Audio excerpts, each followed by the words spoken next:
Hey everyone, thanks for sticking with us. We're going to jump right back into episode 19, part number 2, with United States Navy and United States Marine Corps veteran Marc Cocova. Episode 19, part 2, we're jumping back into it right now. Thanks everyone.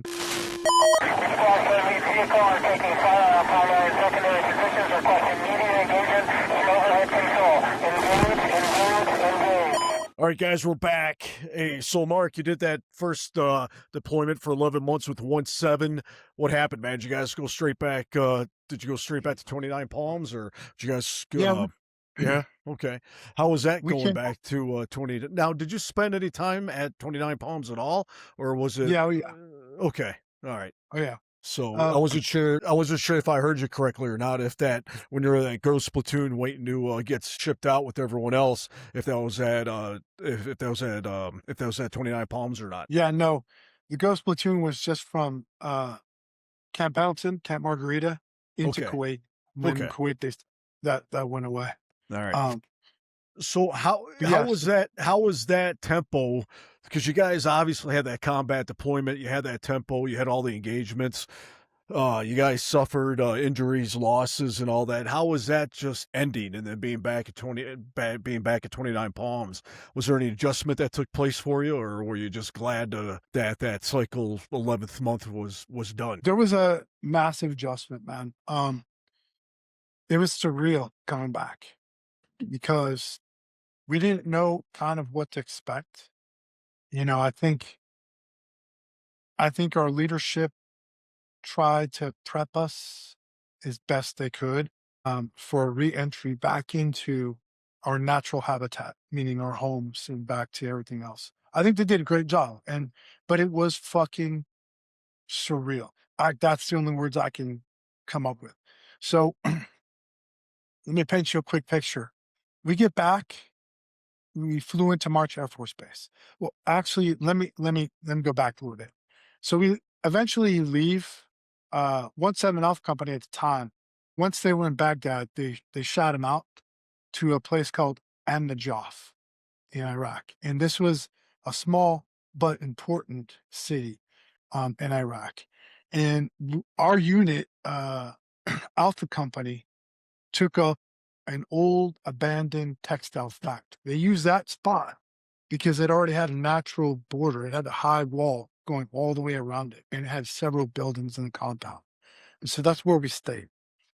Through that entire deployment and everything we did, leading up to returning home, every couple of weeks, they would put us on 7 tons and they would ride us out to the battalion headquarters, and we would listen to the BC speak and other influential Marines speak about what a great job you guys have done to boost morale.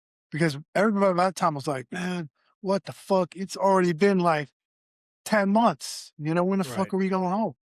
And these higher ups would tell, the Marines in these big formations, you guys are doing a great job. Keep up the good work. And then that conversation changed into, hey, good news. We got your reliefs. They're coming, blah, blah, blah. It should be only a month or so to, oh, that shit fell through. Now we're waiting on the fucking Hondurans to get here. The Hondurans are going to come relieve us, It was this crazy, episode of who is coming to get us so we could fucking rotate out, right? And of course, the whole time we're doing a great job. Long story short, eventually they got the Hondurans, came to our encampment, and that was an eye-opening experience. I mean, seeing dudes that are like this tall, you know what I mean? But by like an army's equation of the army size of them running around. Right. They call them lempidadoras, which means jumper. For them, that was like their special forces. They had jump wings and all that shit. These short little stocky dudes that are buff, running around our camp, PTing with us, they brought in, this is crazy, man. So for that 11 months, we were eating nothing but MREs. And I tell you what, I still have problems taking a shit to this day, probably because of it. But nothing but MREs for 11 months straight. You can imagine what that does to your stomach, dude, right? There's got to be a disability rating with the VA for that one. For reals, right? Anyways, The Hondurans came in and they brought in fresh meat and fresh vegetables. Like they had cooks that came in and they were doing like a fucking barbecue and shit. And we're like, what the fuck kind of shit is this? You know, for the first time, we've been eating crap, you know, and living in dirt. And here these guys come with fresh vegetables and meats and, you know, chicken and all kinds of Hell stuff. yeah. It was pretty fucking amazing. So the very last leg of our trip was really enjoyable. I actually think the Marines as well as myself enjoyed it a lot. Um, so they ripped out with us. They ripped out with us, and then um, we ended up flying. I want to say we ended up flying. Where were we? I want to say it was like maybe it's Kuwait. It was one of the big encampments during OF1 that they had, and we were there waiting for an approximately 2 weeks. And this is so the higher ups could schedule the flights, the civilian flights home to March Air Force Base. And so during that time, they let us go. They're pretty much like, hey, first sergeant was like, you motherfuckers need to get your hair cut. You know, all that, those ripped camis and all that bullshit. Cause I had a blown out crotch. I mean, I was on my last pair of camis. And they're like, go down to fucking supply. They'll give you bread and camis and shit. So we changed out, got cleaned up. And it was our first taste back into like some kind of normalcy, right? Where we're not like on top of each other. We're living in actual cots instead of sleeping on the floor or whatever. Um, so they kind of let us go. And my best friend to this day, who I started Team Rucked Up with, decides he wants to go fuck with Charlie Company. And he says, hey, let's go over. Now, I don't know if you know this, but in the Marine Corps, Charlie Company is the only infantry unit that gets to carry 2 guidons. They have their regular red one, like every Marine Corps unit basically does, and then they have their fucking skull and crossbones. It's a white flag with skull and crossbones and all that shit. And they carry with pride. You know, it's their thing. Jason's like, hey man, let's go in the hooch and fucking jack their fucking guide off. Bring that shit back. I'm like, oh man, come on, dude. You're asking for problems, bro. We're gonna Hell get yeah. our asses beat, right? He's like, fucking, let's go do it, dude. And I'm like, man, come on, bro. So he runs off, and I, like a good little Marine, run up with him. I'm like, well, I can't let him fucking just take the credit for everything. So we go over there to their encampment. And of course, we had some friends, right, that were in Charlie. And we go in their hooch and we're looking around and we see the guidon. And one of our Marines that was with us grabbed the fire extinguisher. Let that shit go inside the hooch, right? It's all fogged out, dude. You can't see shit. Next thing you know, Jason swipes that fucking guidon. We took off on it. I don't think I've ever ran that. Even in combat, I don't think I ran that fast, right? I'm fucking running. I'm like, God damn it, Jason. We're going to get fucking killed for this, right?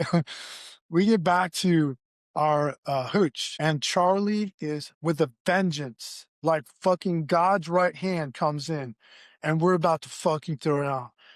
And the higher ups come in. Everybody's like, the higher ups like, what the fuck is going on here? And of course, they sort through all of it, and me and Jason get our asses fucking kicked, you know, um, over that. It created a big uproar. Our first sergeant was not happy about that. Um, but he understood when Marines don't have things to do, they're going to Yep. find things. And they may Absolutely. not be the best things to do, right? So yeah, that was just interesting. So we got our flights, we flew out, and we ended up landing at March Air Force Base. And the biggest surreal part about it was we didn't know what we were in for.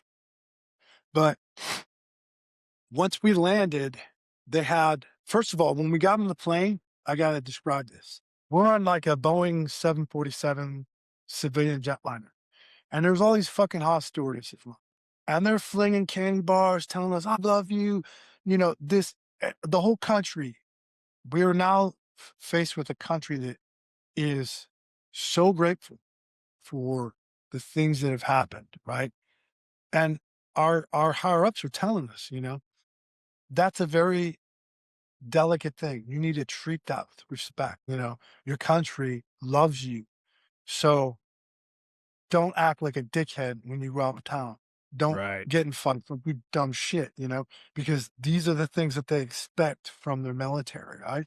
You go home, love your family, love your wife, you've you've gone through war and done the right things. Now the hard part starts. You have to come back to reality. And so I don't think a lot of us understood though what we were in for. Well, we get on the buses, they put us on these big white buses um, to transport us from March Air Force Base to drive us out to 29 Palms so we can get to the armory and turn in our weapons. And as we're driving down the road, the the bus driver pumps on the radio loud as fuck. And you got this DJ fucking giving props to 1-7. Hey, just let you like every 5 minutes. Just as you know, 1-7 Alpha companies come home and they're on fucking 15 freeway heading towards 29 Palms. Before you knew it, we had bands of cars rolling up next to us. And of course, we're egging it on. And these chicks are like, hey, hey, babe. They're, whoo. And we're like, what the fuck is going on? They're flinging beers at us, trying to fling them into the window seats. And our first song, hey, you guys back there, fucking knock it off. Right? I'm like, what is that first No. song? Right? Yeah, dude, it was insane. It was insane, right? I've often told the next generation of Marines this story, the ones I trained. And I don't think they get it. I don't think it's not their fault though. It's just they didn't live that experience. Right. And it was different. It was different from them. Our first Marine Corps ball, which was coming up, we literally landed, and I think our ball was in a few minutes away. We had an Advon party that went ahead, and they were making arrangements for the Marine Corps Ball, and it was supposed to be a very big celebration. 1-7 does the Marine Corps Ball every year in Vegas. So you can imagine, first batch of Marines coming home from that local area, going to the Marine Corps Ball in Vegas, what that shit must have looked like. Because it was probably 10 times bigger and worse than probably what you thought. So yeah, it was incredible. We got home. I remember the I like bus. asking that question. I like Yeah, asking that question about transition from deployment mode into back home mode. And then I cannot in any way, shape, or form say any of my deployments were anything close to what you guys experienced over there in war in Iraq. But I remember doing before I moved into the wing to the 130 community, I did 3 floats back to back to back to back. Haiti fucked everything up, the rotation. We had a 100-day turnaround time between floats, and then 6-month workup, 6-month deployment, everything else. And I remember coming home every time. It's like literally, you're on the ship, you're pumping back, whether I was on the EWO, whether it was on the Guam or, on the Saipan, coming back and seeing Morehead City in North Carolina. It's like you get off the boat, you go back, and it's like, all right, a couple days worth of leave, then we're right back into it. And there was never any kind of, discussion, yeah, we were laughing about still having sea legs and walking down the alley of the PX all fucked up or bumping into stuff or anything like that, or, having to talk to your family in a different way that you just got done talking with your brothers for the past 6 months. There was never any type of discussion. There was never any type of prep. It was just, all right, you guys are done. Turn 2, come back. Don't be late. And I'm glad hearing those stories, man, that you had a first sergeant and you had some other people exercise some leadership who had the wherewithal to have discussions with you guys and maybe some programs set up where you guys were kind of had a little better transition than what maybe some people did in the past before you did. So it's good hearing that. yeah, yeah. I think we kept them on edge. I think we gave our command good reason to have those talks because, you know what I'm saying? Like, I'm not going to sit here and pretend that we were the best Marines, but we did have our fair share of fuckery, like any other unit. But I also know that, like you said, our chain of command, man, when they looked at us, when First Sergeant looked through his eyes at his individual Marines, he saw love. I know it, I can feel it. Even though when he was angry, he saw love. Yeah. He Good. knew, this is how I respect and treat my Marines, And it really resonated with me. It really did as a youngster, as a Marine Corps. I remember when he retired, man, I was fucking sad. I went to his not retired, when he did a change of command. He was going somewhere else. I was fucking heartbroken because this is a man who spoke to the masses, and just our unit, when, when you speak to your Marines and they scream, "Hoorah!" back, right? I remember deafening "hoorahs" coming from this dude. Like, when he spoke, it was so fucking loud, the rest of the base knew, "Holy shit, first sergeant's out there giving one of those fucking amped up speeches again." Um, and so I really respected it, and I remember after it was done, when they did a change of command type thing, I ran up everybody, because there were people shaking his hand for days. So I watched him. I hope he's not watching this. I stalked him, right? I watched. And when he's crossing the parking lot, I fucking ran over the fast as I could. And I held out my hand and I shook his hand and I said, "Thank you for everything you've done for our unit." And I looked at that man square in his fucking eyes.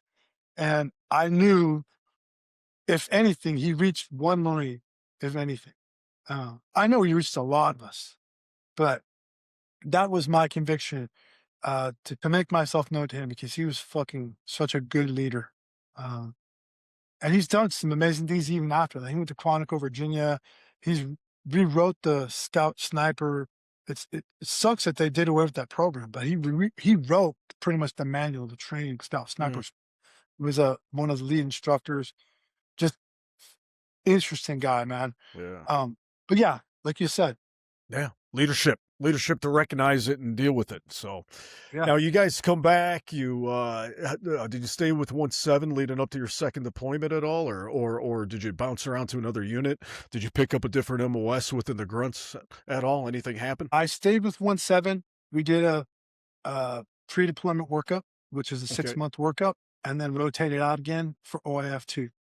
Went Okay. to an abandoned train station, near the town, or in the town of, I guess it was called Husayba, and this is in Iraq.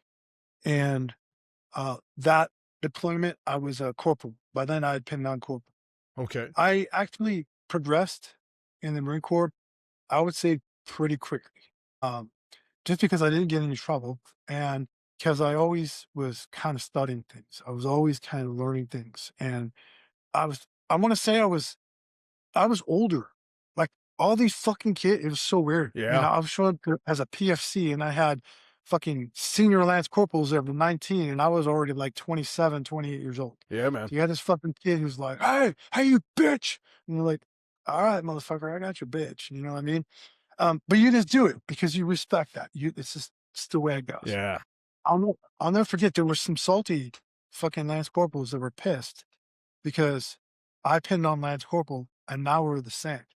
And then all of a sudden, I picked a corporal. My cutting score was high enough. I picked a corporal, and they were still lance corporals. So Yeah. when I Oh did well. change of guard, when we're in the defense, and I was inspecting their rifle, man, they did not like that. They did not like that. And my best friend, he was a Marine, he said, "Fuck them, dude. If they're not doing the things they're supposed to be doing, shooting well on the range, keeping their fucking PTs up, that's on them, man. That's on Yeah. them." And you know, I took that to heart, but and I never had any ill will towards any Marine ever that I ever served with. Um, but yeah, How's so how's that second deployment for you? I mean, you already got one it underneath your was belt. Like I said, you're older, you're a corporal now, you're in a position of leadership, right?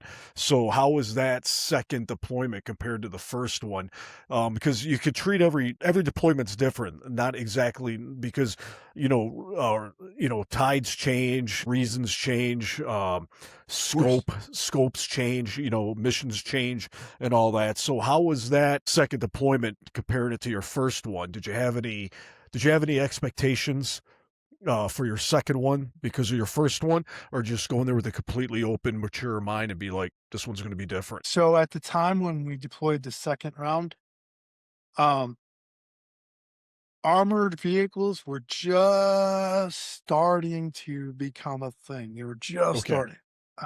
My first deployment, light skinned. I mean, the only fucking armor we had were sandbags, and we load up in the beds of vehicles and shit like that. Yeah.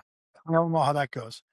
Also, my first deployment, our unit was issued the AGCOG, the Trigicon AGCOG sites, the new ones that were coming online. They issued each platoon, I think they either gave one or two per platoon. So not every Marine got them. And they gave them to obviously the highest cheers or thereof, right? It wasn't it wasn't far after that though. they started bringing it online. Like when we got back to 29 Palms, more of them started to become available.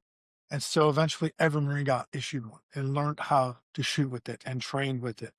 Um, it may have been as we were in my first deployment that we started seeing more of them. I can't remember, but I know that we just started seeing them during that 11-month deployment. Um, so fast forward, second deployment, I changed from being a saw gunner to a corporal as a team leader. And I had mixed emotions about that because I really like the saw. Most people don't like the saw. Another weird thing about me. Most grunts are like, fuck the saw, man. It's more weight and it fucking malfunctions all the time. Well, the way I looked at it was, this is me. This is who I am. And I'm going to respect it. I'm going to treat it like I know I can be, like who I am. And so my job was obviously to be combat effective, but to protect my Marines and also employ that weapon the way it was meant to be Mhm. deployed. It's not obviously, you're not going in and doing room clearing, but I did anyways. I learned how to do room clearing with the saw. In fact, during those days, we used to put slings together out of all kinds of, straps and extra buckles and all kinds of shit. I made a 3-point sling for my saw that I could actually lift it up, reload the drums in, no problem, slap the rounds on, and I could carry it that way and actually kick doors in and do things instead of having to fucking hold it like this or get on the ground like lay prone. Um, uh, so yeah, I went from that to becoming a team leader and first responsibilities of having a team. Um, I enjoyed it. I don't know if I was ready for it, meaning not in the sense of I don't believe I was capable, but I love being a saw gunner. Didn't want to leave that behind. You know, I worked my way up in our company. I was probably the second best saw gunner in the entire company. Johnson was a phenomenal. He probably should have been a machine gunner instead of a rifle, but he was a much. Um, I learned a lot just by watching him. Uh, So yeah, I don't know if I was ready to change yet, but I had to. So I took that with stride and I jumped into it. Um, I enjoyed it. Being a corporal, it's definitely not as good as being a sergeant in the Marine Corps, but it has its perks. It has its place. Um, when we went on our second deployment, it was kinetic. We had a few kinetic situations happen, and I think we had 2 IEDs during that deployment, and I know for a fact that I left my mark during that deployment. Jason and I, we had a retrans site. You know what a retrans is, right? You recall? Yeah. They had a big fucking hill, all these antennas and all the comm equipment, fucking radars and shit. All these combatos were up there on top of this hill. The importance of keeping that hill was because it was at a high point where they could communicate and reach out to all the different AOs. It was strategically a must have for us. But since it was in our AO, our unit was tasked with the protection of those comm guys and their equipment, right? That was just south of the Euphrates River. So on the opposite side, on the south side of the Euphrates River. On the north end of the Euphrates River, these shitheads would set up a mortar team and they would fucking try to mortar the retrans every fucking day. Like they took incoming every day. So obviously the enemy knew that there was a reason why we were there and they were trying to impede that. But they were too cowards to come up and actually Of course. come to our side and fucking engage us, right? Right. So our CO chose myself and my best friend. We were corporals at the time. And he said, I don't fucking care how you do it, but I want them fucking gone. I want them dead or done. And so we're like, Roger that. And we spent a few days putting together a mission. Now, as a corporal, that's a big fucking deal. That's like, holy shit, you're in charge, right? And we picked two of our junior Marines, and our corpsman. And we put together a plan to take out this mortar team, and we did. It went flawless. We inserted under the cover of darkness at night. Our vehicle drop off point was approximately a mile and a half, 2 miles out. We hunked it in. I was carrying a 240 machine gun. One of the other Marines was carrying a tripod. The other Marine was carrying, the other boot was carrying the ammo. Doc was carrying his medical equipment, and Jason carried his fucking 119 on his back with fucking maps and compasses and all that shit.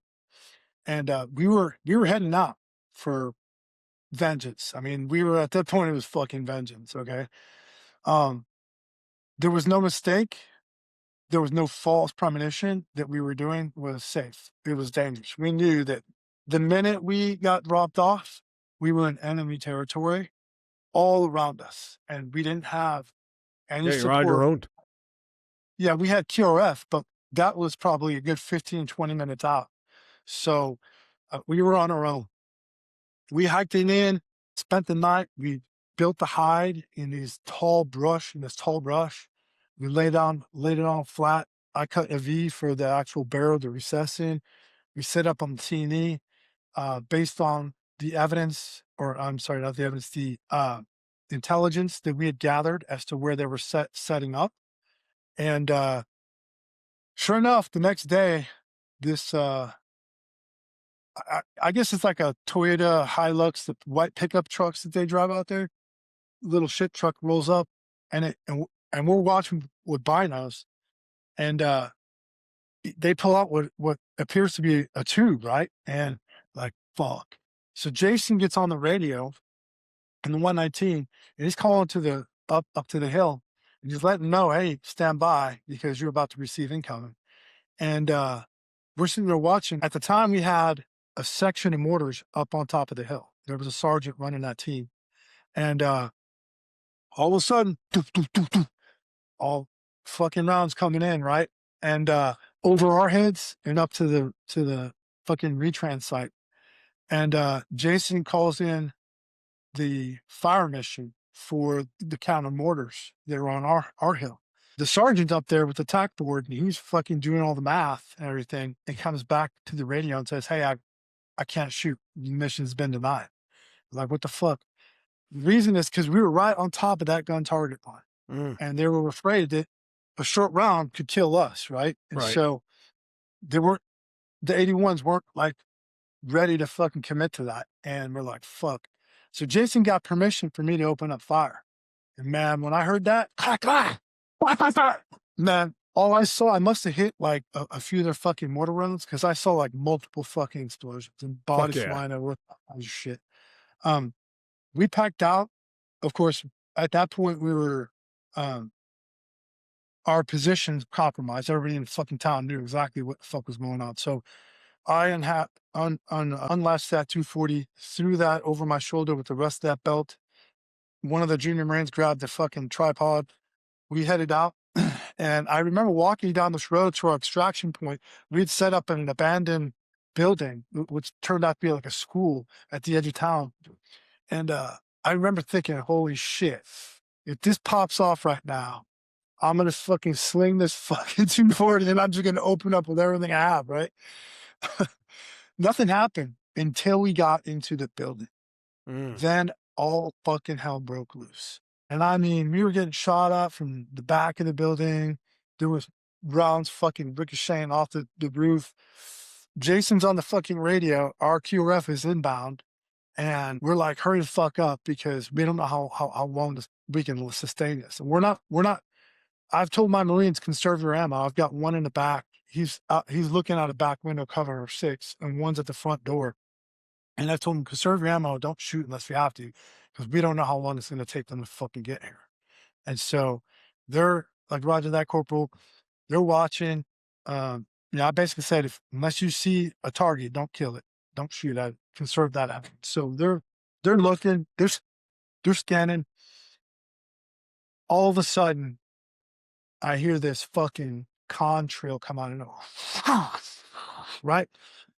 And I fucking lean down and I put my head down and I scream, incoming. And as I do that, I'm looking at the corner of my eye in the back of the room where Jason is with the radio. And he's looking at me in my eyes, man. And I'm telling you, I thought that was the last person I was going to see alive. I really that seriously. I thought, okay, this is it. And ironically, people were like, didn't that like freak you out? And I was like, I was okay with that. I was like, you know what? I'm here. I'm doing my job. I'm doing what I was meant to do. Right. And as luck would have it, that fucking thing went right over our roof to the next street over and blew up, and it took out an entire building and a half behind. So QRF rolled in. I time is foggy. It could have been like 10 minutes or it could have been like, 2 minutes, but they rolled in heavy and started laying down cover fire. And I was so happy to see them, boy. We grabbed our shit and I jumped in the trucks and we took off. But later on, they went back and did a BDA. I guess we had DOD guys roll up and they took a look at the crater and they pulled off like remnants of the explosive. And this fucking gunny comes over and said, "You guys are lucky." Said, "You know that building that was behind you?" I said, "Yeah." He said, "That was like we did some research." He said, "It's like some sort of 20 or 21-foot Chinese made rocket." He said, "That would have hit your building, there'd have been nothing left. Nothing left." I was like, holy shit. Yeah. I felt great during that deployment, in Good. case you're wondering. Good. There was purpose. For So sure. were the commo guys set up on the radio relay site? Were they good to go? Were they mortar free after that? It was worth it? Yeah, it was worth it, man. Fuck yeah. Funny part about that story is the CO used to go up there and he was busy doing his business one day when the fucking mortars came in, and he came running out of that, like fucking screaming, "What the fuck?" And we're all hunkered down in these sand bunkers that these combat engineers had built for us. And we're like receiving him, like throwing him in, as these fucking rounds are coming in. And that's what pretty much spurred the CO to say, hey, if I can't take a shit in peace, then nobody's taking a shit in peace until I can, right? Yeah. So So how after did that that, feel? fire. How did that Yeah, feel go being ahead. a corporal? And, because you said, being a corporal's not as good as being a sergeant, but here you are being a corporal, being asked to lead and put together a operation mission to take out those mortar fucks. You did it. It was successful. Everyone came back. You exercised some leadership during the operation, during the engagement. You get picked up by QRF. You come back. How did you feel afterwards bringing back? I'm curious to know, did you have a new sense of purpose for leadership? Like, I need to be able to do more as far as sense of leadership, or did you have a better sense of confidence now, or all of it? I was thinking about some things while you were talking, but you've heard the term gateway drug. Absolutely. That was my fucking gateway drug right there. Like I was Okay. addicted. When I did that as a corporal, and I did many other things on that deployment, many other things with this other Marine. I spent 10 years with the same Marine, and just highly unheard of. But um, when I did that with him, it brought a sense to me that I was here for a purpose. Like I'd There you go. found, you hear that phrase. I know it's cliche. You hear that phrase. Most people go through life wondering if they made a difference, but Marines don't have that. That's how I felt that day. I was like, I'm here to fucking do this. This is what I was designed to do. And so culminating into that, I loved it in a sense. I wished it. I wanted it. And it was only at that point I realized, holy shit, when they keep saying sergeant is the best rank in the Marine Corps, maybe there's some truth to that. Maybe this is like what it's like every day, and so I needed it. And so, yeah, that's how I felt about it. Good, good. So how that deployment for you, that second one up there, that deployment, it was how long? That deployment was a 6-month deployment. So that went to a regular deployment cycle. Okay. Uh, Now, did it Came feel home like after that that. one did that Go ahead. 6 months feel like it flew by because you had an 11th one the time before, or because of the way things were different for you on that second one? Did it seem like it took just as long as the first one? If you No, follow what I'm I think it asking. went by. I think it went by quickly. We were Okay, we were good. stationed at our battalion headquarters, and believe it or not, we had a small airstrip at the battalion headquarters. Not Okay. large enough to land like a jet or anything like that, but on the backside of it, we had a CIA compound, and these guys would fly in fucking Cessnas. One of our posts overlooked that airstrip, and they were really nice guys, man. They would fly in like steaks and beers, and they'd, they called us and be like, "Hey," because we were corporal of guards. They're like, "Hey, man, we got some extra steaks left over from dinner, man. Can we feed the Marines?" And I'm like, "Yeah, but if they bite, it's not my fault, you know?" So they'd laugh and they'd come over and they'd, give them some of their steak or Yeah. whatever. And it was quite a good boosting event. Everybody wanted to be on that post. They're like, "Fuck, I want to go to that post," you know. But yeah, it was a great deployment, man. I loved Good. it. I had a great time. Good. Good. So you end up. I want to transition from your time in the Marine Corps to getting out, and then if you want to talk about the contracting work. But then before that, we got some law enforcement work to talk about. So, how much more time did you end up spending in the Marine Corps after that second deployment? Okay, second deployment. We'll do the fast forward version here. I come back. I do pre-workup with my unit. They're getting ready to redeploy back to Iraq. And because I was getting ready to re-enlist, it was time for me to start looking at other places. And the rumor mill was back then, if you didn't choose uh, uh, uh, a freaking special duty assignment, you get flagged. So you would eventually not get to pick. You'd be like, whatever, right? So I guess they call it the traveling roadshow. All the monitors for those special duty assignments, you got the fucking recruiter, the drill instructor, all of them. They came down to Twin Eye Palms and they put us in an auditorium, and each one of them gave their fucking spiel. And this is for the sergeants, obviously, that are getting ready to reenlist. And I think they let the corporals go too, but I can't remember. But I know I was either a sergeant by that time or I was getting ready to promote to sergeant. Anyways, I talked to my best friend and he decided, let's go do DI together. And I'm like, all right, you're doing it, I'm in. So we went and talked to the DI guy, started getting paperwork ready. And then about 2 or 3 days later, we're at the child. I was like, "Hey, man, I hate to tell you this, dude, but I'm getting out." I'm like, "What the? Where's this coming from?" Right?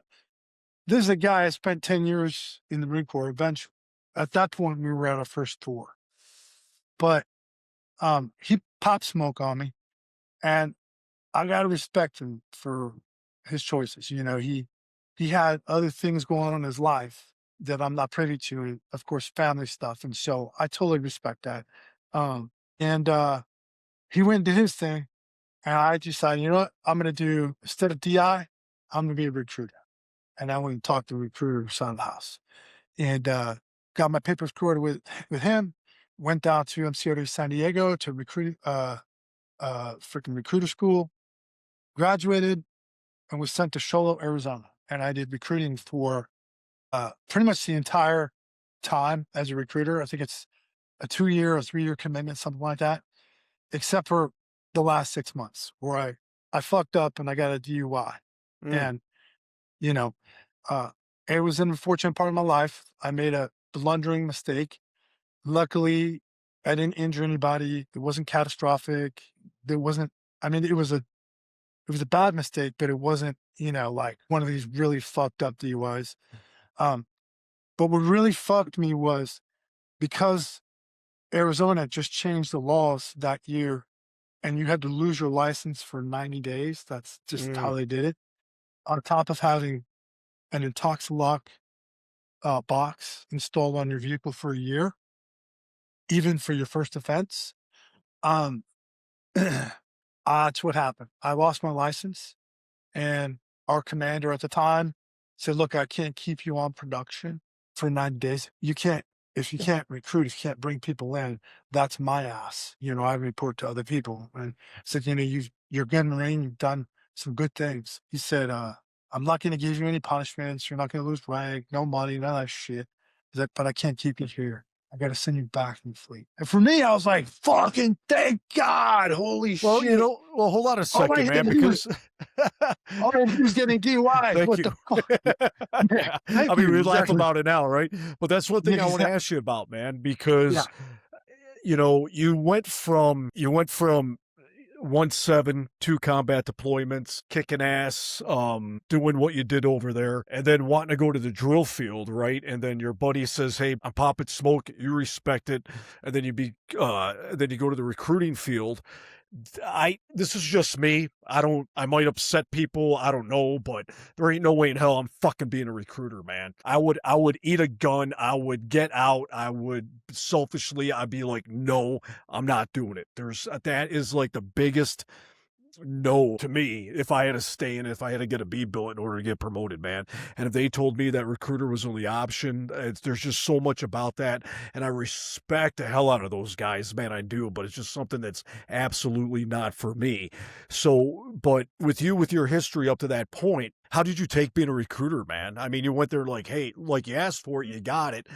Did you have like I'm curious to know how you dealt with it, man. I mean, going from, with your past and everything else and then showing up in Arizona and be like, all right, now I got to go sell all this. Did you have a hard time with it? Were you happy with it? Did you engage it? Recruiting is tough, man. It Any is. recruit. I Fuck don't know yeah. what MOS or like what branch you come from. It's all very tough, okay? Because there's a lot of moving parts when it comes to recruiting. There is obviously a quota. I don't think anybody doesn't understand that, but if you don't, every recruiter across our nation is under what they call a quota. Their boss tells them they must have 2 people or 3 people, whatever that quota is, per month that they must recruit in, okay? And it's because of these expectations that the military can fulfill its ranks. It's what the needs of the branch is, and that compiles down into numbers that's pushed down to individual recruiters at the time. I recruited at an extraordinarily, I believe, an extraordinarily difficult time because we were full blown into war. And at that time, remember I was telling you during OF1, we started to see the churn up of armored vehicles starting to hit the battlefield and shit. That was because the onset of fucking IEDs was becoming a real thing. And so Mm-hmm. the attrition rate of Marines started to fucking culminate. And we would, start off with a few Marines, and the next, we're into the hundreds, and now we're into the thousands, right? I was at the point where we were ramping that up. And every night you'd see fucking, 4 squad members getting blown up from a fucking V-bed or from an IED or, even during the time while I was in active, there was a sniper, which you probably heard of. His name is Juba, but there was a whole bunch of fucking shit going on at that time. I never personally had to deal with him, but he was so infamous. We all knew, hey, there's a dude out there killing Marines, hitting them in the side where there's no sappy plates, right? So all this shit was happening. Recruiting was especially difficult because you had this broad spectrum of the media putting everything out. And so kids were either destined to do it or moms and dads and kids were destined not to do it. And there were times where it became very aggressive, even passive aggressive at times, where Mm. parents would either yell at the school or yell at me. I don't want you fucking around my kid. You better not speak to my kid, all this other shit, right? Which was fine. I took it with a grain of salt, and I understood why, mom and dads would be concerned. And I understood why little Johnny might not want to join the military, right? So it was difficult. It wasn't like you had all these people just banging on your door every day saying, hey, what's it like to be a Marine? You had to actively get out there. You had to act. Right. You were basically shunned by most of your schools. A lot of them, some of them were very good schools and actively participated in the programs. And some of them said, hey, I don't even want you on my campus, you know? Um, and we respected that. As recruiters, we were not there to, cause problems. But you had to get creative sometimes. You had to think outside the box. How do I engage myself with that young peer group that may want or would like the opportunity to do something great for their country, right? Mm. I had a good gunny. He let me kind of experiment, try new things. There is the system, the way you're taught in recruiting school. Hey, They literally have a fucking script. When you get on the phone, you're supposed to read the script, right? And there are certain things that you learn you have to say. There are certain things you learn you have to screen for, right? Obviously, if a guy's a fucking convicted felon, while I was in as a recruiter, you can't. There's nothing you can do. So there's No. certain things you learn that you have to fucking screen for and do, right? But my gunny let me kind of work my magic. And I found my magic was a couple things. If the schools don't let you go to the schools and actively recruit or engage with students, right? You got to go where the students are outside of school, right? I used to snowboard, and where I recruited in Sholo, Arizona, was up in the mountains. And so for me to go snowboarding was a normal thing, right? This is what happens. Not only did I snowboard, I was a Marine Corps recruiter. And so when you get that one-on-one time with a youngster on the freaking chair going up, and they're asking you questions like, dude, aren't you the Marine Corps recruiter? Like, yeah. What's it like being a Marine? I said, pretty badass, dude. I'm not gonna lie. I told them the truth though. That's another thing. I learned the best policy with anybody is to tell them the truth. Tell them what's in your heart. And a lot of recruiters shunned away from that. A lot of recruiters would come back from being overseas, whether they're infantry or not, and say, "Oh yeah, man, deployments, it's cool. You just do your time and you come back, you got all this money," but they skip out on the blood and the guts and the death and how serious that is, and how you miss your family. And hey, you go weeks, months without talking to anybody that you love from back home. They don't really put that in perspective. And I think it's because they're afraid that if they tell little Johnny that, little Johnny's like, fuck, I don't want Right. that. So I would tell my kids, listen, I know this is what you're thinking about, but before you take that next step, you need to hear everything. Talk to people, not just me, talk to people. Talk to your parents, talk to maybe somebody who served prior that get their perspective on. And I think that drew applicants too. Not that I was pushing them away, but I think it drew them to me because they're like, well, this guy's not just feeding me this fucking line of, look at all my medals. You want to try my jacket on? Yeah, you look good in it, man. You want to sign up and be a Marine? They felt a sense of connection on that level. And Well, so, you can make a correlation to what we opened the podcast with about talking about the guys who went outside the main gate and picked up a car at a 30% interest rate, right? Like you got to listen to yeah, someone who's telling you the yeah, truth, who's been around. yeah, And if you're affording someone that not high pressured sales and you're like, hey, look, man, here's the deal. If you want this, I'm the guy. But before you get this, talk to some other people. yeah. So, if you were putting numbers up, that's awesome, man. I mean, because I, it's I good. ironically, I didn't I do mean great. you I didn't found do it though, great. right? I did okay. I wasn't. I helped my station become small station of the year one year. Okay. I did okay. I would get the hard ones. We'll talk about the hard ones. MIA, music program.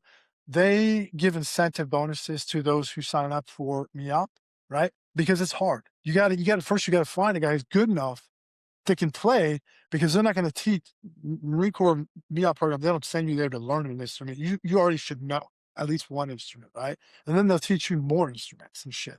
So you got to find those guys that can do it, right? In some crazy way, I had no problem getting the MEOP guys, fucking the women. There was a quota for women and certain jobs and other shit. I said no. Like, dude, that was easy for me. I just go to high school, say, and play an instrument, man. Let me hear you play. And I go, fuck, he's pretty good. I go, what chair are you on?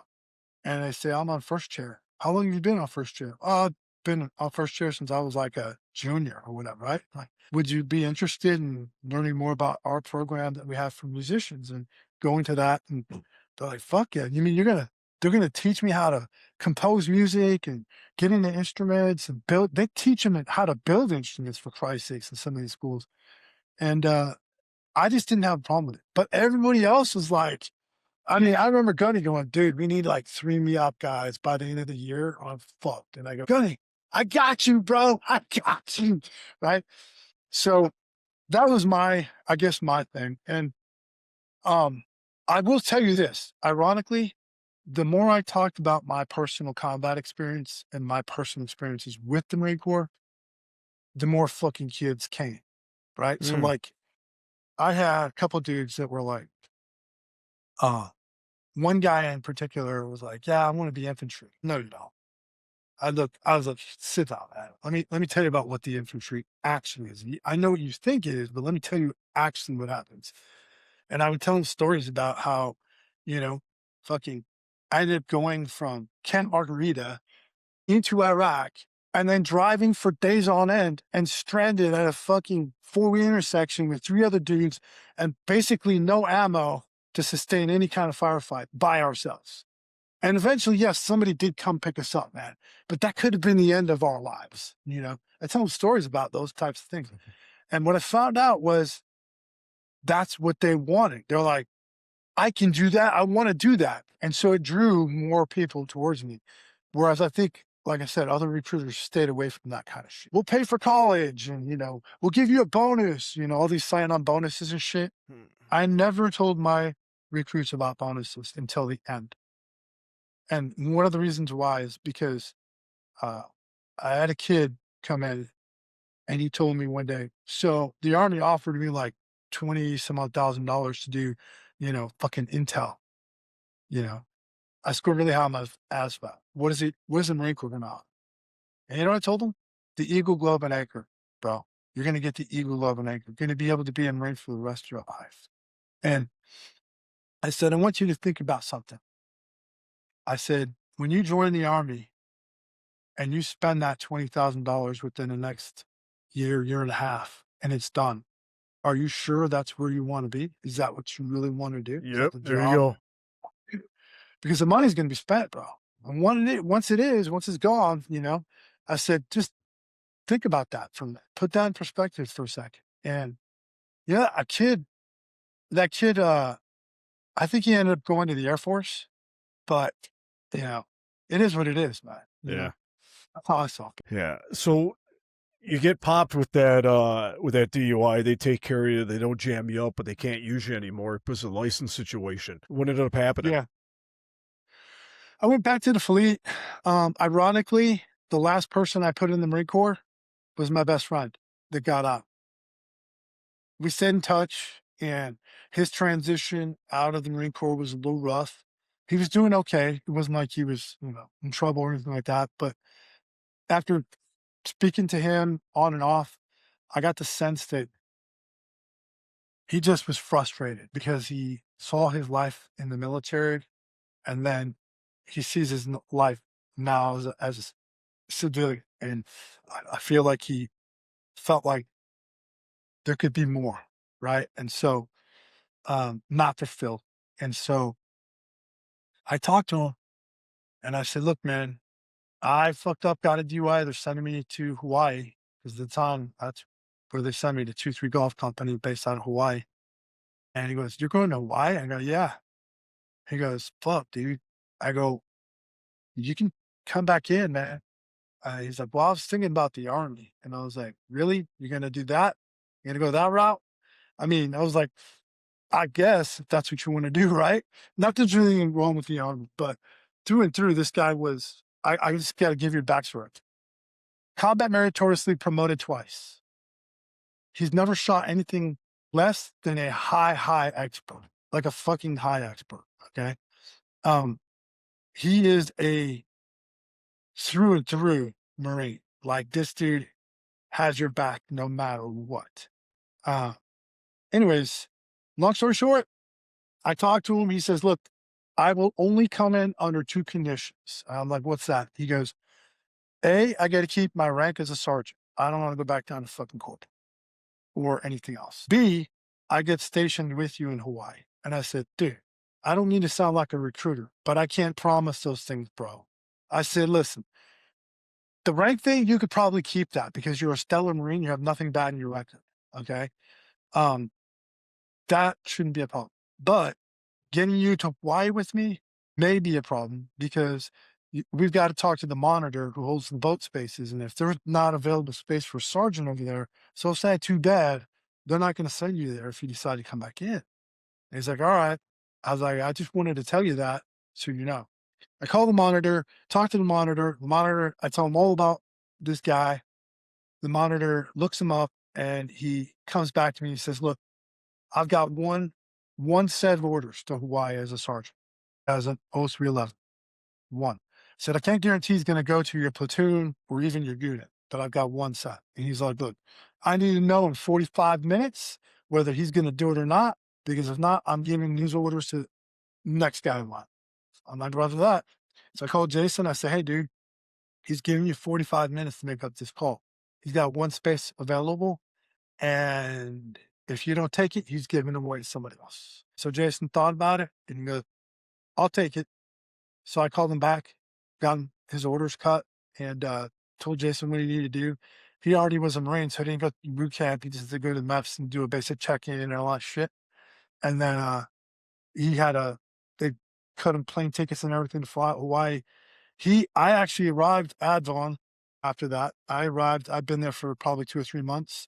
My unit was on Christmas vacation, so they were all out. And I was in the barracks by myself, basically, and waiting for him to show up. He was showing up I think it was the Friday before that vacation kicked back or stopped. In other words, Friday, then we're off Friday, Saturday, Sunday, and then Monday we're back to work, right? So he shows up. I pick him up at the airport, got a little backpack. I was like, look, man, I'm gonna tell you, Hawaii is a different beast, bro. It's not the stumps. It's totally different. You're gonna like it, but it's totally different, dude. So I told him, I said, where's your uniform? He goes, I don't have any uniform. I'm like, are you fucking crazy? You're supposed to be in Charlie's, dude. Or Alphas. You're supposed to be in Alphas to fucking check in. You're checking in Monday. So we were both the same rank and pretty much had the same stack. I had some Navy stuff that he didn't have, and I have hash marks on my. So I was like, here's what's going to happen. You're going to wear my uniform, my Alphas. We're about the same size too, right? You're going to wear my Alphas and I'm going to put on canvas like I don't know any better. And we're going to go check in front of the battalion commander Monday. I said, roger that. So we went out that night. I took him out Friday down to Waikiki and we got fucking hammered. Like hammered. I brought him back to base. He stayed with me because we didn't have keys, so all the rooms and shit. He didn't have a room, so he stayed in. I had, as a sergeant, I had a single room, so he stayed in the other bunk in my room. And we go to check in. And he's squared away. He's got my elbows on and shit. Right. He's got his little record jacket book. We go into the battalion commander's office or battalion sergeant major's office, and we're standing there. And he reports in. Good morning, doing this thing, right? Give him this fucking record jacket. He starts looking through it. And then he goes, 29 bombs, right? And he's like, yes. And he looks at me and goes, you're from 29 Palms too. I go, yes, I am. Sergeant Major. And he goes, you guys know each other? And I go, we kind of looked at each other, yes, Sergeant Major. He's like, oh, so you're hoping he goes to your unit. That's why you're here. And I just smiled and said, yes, Sergeant Major. All right, good to go. Closes both, hands it back to Jason. Says, go check him in. Roger that, Sergeant Major. So have a good day, Sergeant Major. We do our thing. About face. And as we're walking out of the office, he looks down and he sees the cuff of the fucking pant leg. And because Jason is just a little bit shorter, I'm 5'11". He's probably about like 5'10", right? 5'9". Just a little bit shorter than this dragon. He goes, hold on. Like, oh shit, right? Gigs up. He goes, yeah, he goes, get the fuck back in there. We go back in there, we're standing there, and I'll try not to smirk. And he goes, is that your uniform, Rodden? And he goes, no, Sergeant, man. I see what the fuck is going on. You checked in because you don't have a uniform. You lent him your uniform, and that's why you're fucking in khakis on. Roger that, Sergeant Major. He goes, I love it. Marines fucking take care of Marines. You're going to have fucking uniforms by the end of the fucking month. Do you hear me? And I was like, fuck shit. So we get out of there. Awesome. I check him in. But that's how he came back in. And then I'd gone to 2-3 golf company together. He was in first platoon. I was in the second platoon. Okay. We were both squad leaders. Right. Was it a good ride or what? It was fucking phenomenal. Yeah. Very kinetic. Our first combat deployment to Afghanistan was fucking brutal. We're talking fights that lasted up to 12, 13 hours long, back and forth, back and forth. Um, are you familiar with the term FLET? Flat? No. Yes, FLET. No, sir. Forward Line of Enemy Troops is what FLET stands for. We actually had a FLET. We were in a town called Nalazad, and very Connecticut. It was spooky because the town was empty. The combat was so heavy when the British were there that everybody's up and packed and said, fuck this, we're out. But there's this whole dirt city that went on forever. And we patrol it on foot. And it's the eerieest thing you can imagine because you would hear fucking doors opening and closing and shit while you're on patrol. You're like, what the fuck was that? Because there's not a single soul. And all these shops had all their shit in it. Like they just, everybody's just up and left, right? And there were so many fucking IEDs there that it seemed like there was an IED going off at least probably once a week, once every other week. They had these wasps, dude. These wasps would fly in. And man, let me tell you, we had T-rats and these wasps would fly in. And we would get the old, like the spam, the rectangle shaped spams. You get like 2 or 3 of them put on a plate. They would fly in before you even sat down. These wasps would attack your spam and literally fly off with it, man, and just fly away with your shit if you left. Okay. That deployment was insane. We lost quite a few good Marines on that deployment. I'm going to be brutally honest with you, man. It was the first time I had to take body parts out of a tree of our fallen. The severity of that deployment was brutal. We did cause a lot of damage on that deployment as well, though. I'm going to tell you, we had some pretty amazing leadership, and we were not about to fucking walk away from that deployment with our heads hung low at all. We, as a unit, we hung in there, and those Marines I served with were fucking brutal. They were animals, dude. My junior Marines, the ones I trained, the fucking fighters, like warriors, to the bone. But we did lose a few Marines, a few really good Marines on that. How much total time was that when they were in Afghanistan? What's that? How much total time did you spend there in Afghanistan with 2-3? I did 2 combat deployments. So that was the first one, and then the second one was a little different situation. It was still kind of kinetic, but not in the IED. There wasn't as big of as an IED threat. Okay. So how much total time now are you in the Marine Corps from the time you from boot camp until your second deployment there in Afghanistan? How much total time are you in now? I would say at that point I was probably about 8 years. Shit, maybe okay. Well, 8 years in. So 8 years, you got 4 total combat deployments. You got the other deployments, right? You got the workups, and then you threw a B billet in there too. You were moving at a pretty high pace, huh? With the career? Yeah, I came home 6 months prior to the ending of that B billet, but I came home, or I ended up going to 2-3 Golf Company, those 2 combat deployments, and then when I came off those, they sent me to School of Infantry, SOI West.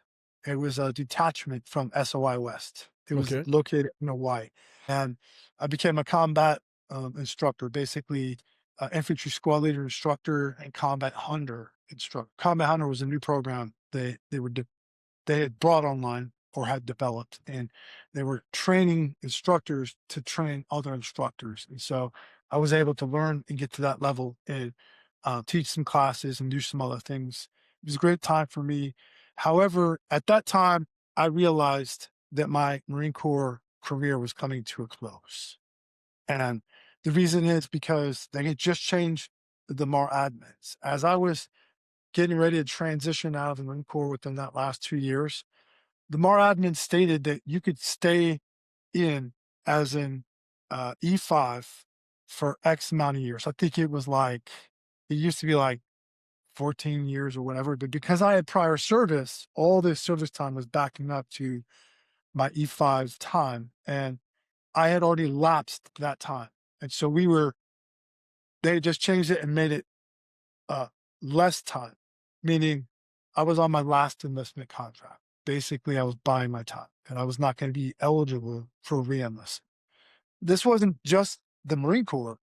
I learned later that it was military-wide. The Army was downsizing. Around 2011 is when Obama said, hey, troops are coming home. We're going to stop this shit. And so they didn't know what to do with a lot of veterans. And this was one of the ways, I think, or in my opinion, they decided, hey, we're going to go ahead and start downsizing it, if you will. And so I was not allowed to re-enlist. And I knew that this would be my last enlistment term for the last, I think, year and a half, 2 years when I was a combat instructor. So even with everything you got going on, the MOSs and everything else, you knew things were drawing down. Did you look for another avenue to stay in it all, or did you just accept it that the drawdown, or I did you look I at, tried. I mean, did you look at another branch? I mean, you already did the Navy, you already did the Marine Corps. Fuck it, why not try the Army, the Air Force, and all? Or Right. did you just accept it that you've had a wild ride up to this point, things are good to go, and you agree it's time to move on? I tried. I wrote letters to the board, and I had a good chain of command that was going to bat for me. They were sending me to become an instructor, different billets to try to fulfill. Because at the time, it's not just that when you're going from sergeant to staff sergeant, you've got that fit rep process, but there's a lot more to it. There's your photograph. I mean, they really look at these people that they're going to select under a fine Yes. microscope. Everybody who has been through that process understands it. Anybody who doesn't, they send you a record jacket and a group of Marines go and they actually look through all your shit. In some cases, no joke, they take a magnifying glass and look at your photograph to make sure your shit is Yeah. squared and right ribbons and it's Yep. all fucking right. This is how competitive it was. And unfortunately, the culminating thing that fucked me was that DUI Of course. because that is a stain, obviously, on my record. It's in my record.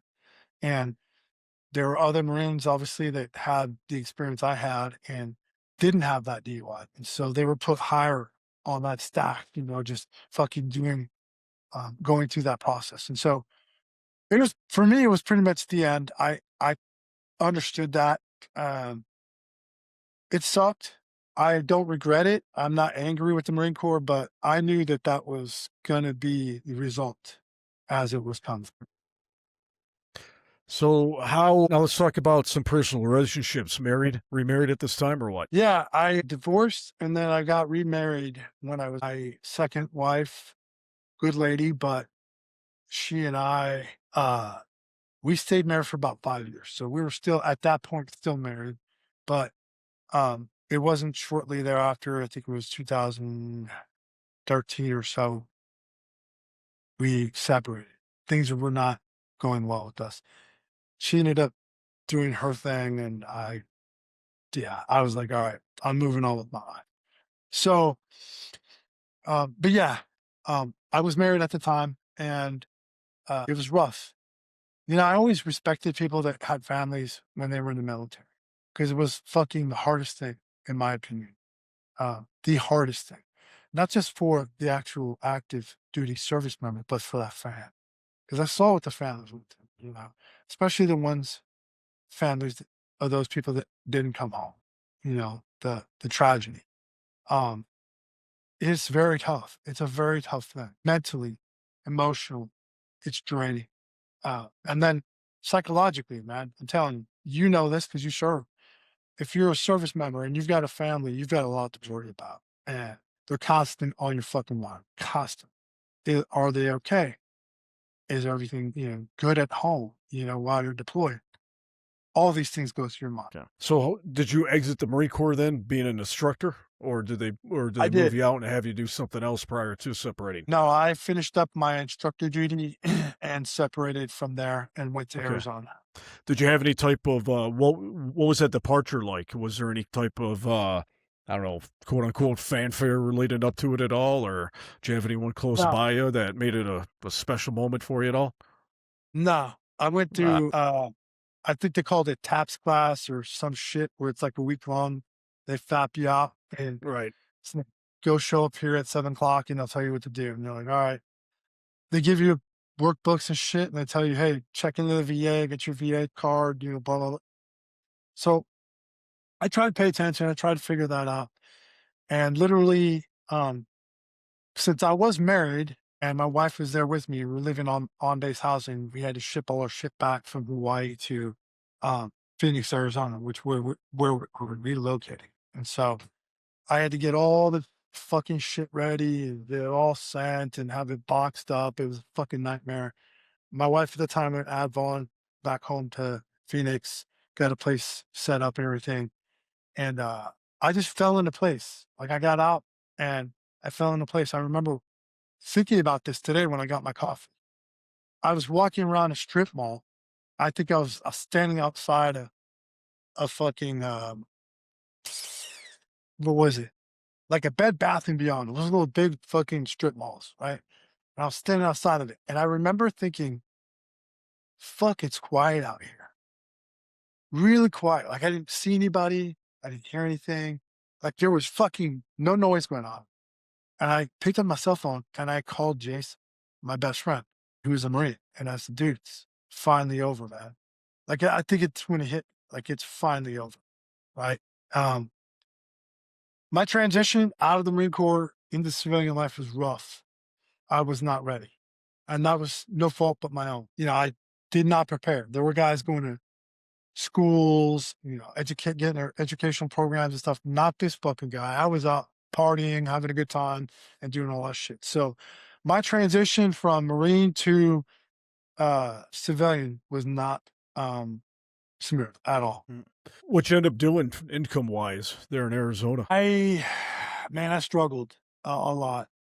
I was at a very down point in my life, and I ended up working at it was a residential commercial garage door company. They hung residential commercial garage doors.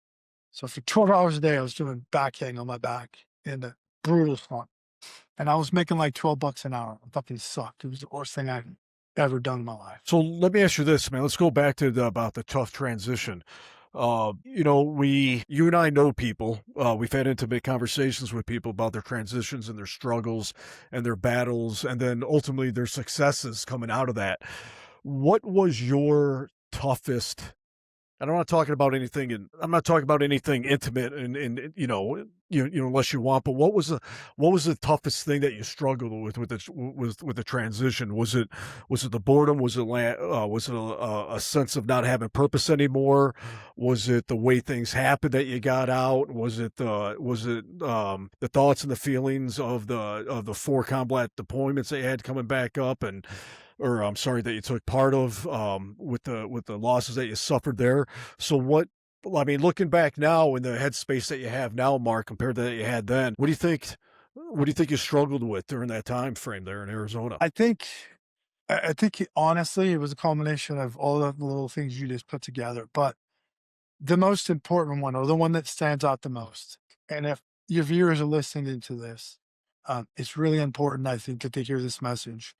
And that is, if you're active duty and you're going to transition, even if you're not going to transition and you think you will never transition, you should be investing in yourself. You need to get some education, get a hobby, find something you love, and start learning it, start enjoying it, start doing it. My thing I loved was being a Marine. So I did it. I did it all the time. Active duty, non-active duty, off time. You know, I was just the Marine. I was the Marine. And I honestly thought I was going to retire no matter what, you know, even to the end. I would have loved to retire. I would have loved to stay Marine. In fact, I was probably one of these guys that eventually the Marine Corps would have kicked me the fuck out and said, you're too old. All right. You're in a fucking wheelchair. You can't get up and go fight anymore. You're too fucking old. Right. I was already older than the majority of the Marines I served with, but I still loved it. You know, that's how I saw it. And so I did not prepare. I did not invest my time into anything else other than being the Marine. A Marine. And yeah. I think that's important for your viewers to hear. I think that, you know, whatever service they're in, think about where your life is going and what you'd like to do, because that will come to an end. Even if you retire, it will come to an end. Yeah. You need to really kind of, envision that. They could. So how much time did you spend in Arizona doing that backbreaking work at $12 an hour? My God, I was there from like 2012 till 2000, late 2013, Okay. 2014. So a couple of years. Then what happened? You finally said, I got enough. I got to go find something else, or did something Yeah, else trigger a move out of there? What happened? yeah. I was like I said, I was on a very steady but sloped decline going down.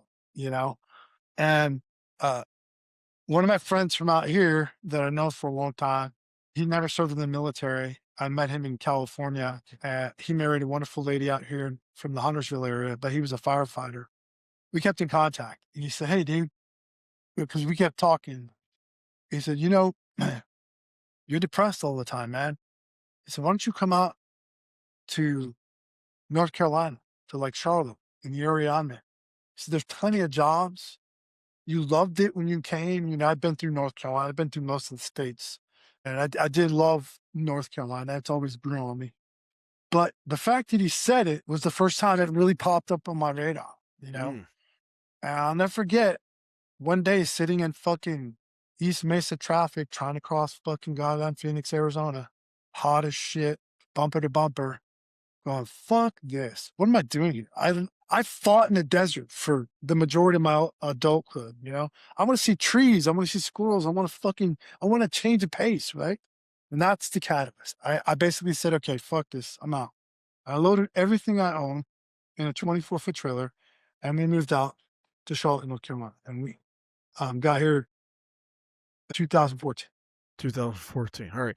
Now, what did you, looking back when you said you were on a slow trajectory downward, what did that look like for you? I wasn't happy at all. Not I wasn't angry at the Marine Corps. I was over that. I was trying to assimilate and get back to some kind of normalcy, a rhythm, maybe some kind of um, some kind of expectation where things would be okay or good. And I was not finding it. I was not finding it. I was struggling at work. I was angry all the time.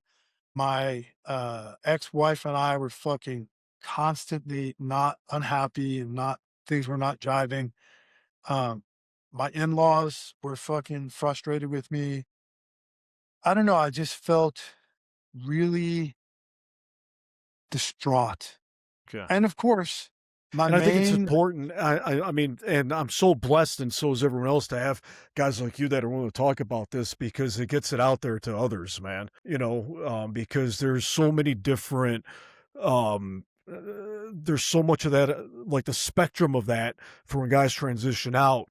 It could be just a little feeling here, or it could be a really life-ending type of extreme on the other side. So to yeah. have guys like you that are willing to talk about what it was for them, man, God bless you. I mean, thank you for sharing that, because if we can have other people who might get a sense of it, or relate to it, and it can be helpful. So that's the reason why I like asking guys like you what that looked like, or what that was. Yeah, I was frustrated. I was angry a lot. And um I drank a lot back then. A lot, a lot. And how can I say this? I I don't know. I don't consider myself an alcoholic, like your typical alcoholic that's dependent on alcohol and has to have it and all that shit. And it wasn't like I was drinking all the time. But when I fucking did drink, ooh, You did it. I was Frank the Tank. You know what I'm saying? I stayed away from the hard alcohol because I knew I couldn't handle that. I wanted to be kind of numb, but kind of in control too. So I would always drink beer, and I knew my limits. I knew, okay, I've had like a couple 12 packs. It's time to start slowing down. You know what I mean? Um, but I drank a lot, and when I did drink, and I was just nothing in my life was centering. Me. Nothing in my life was really keeping me in my skin.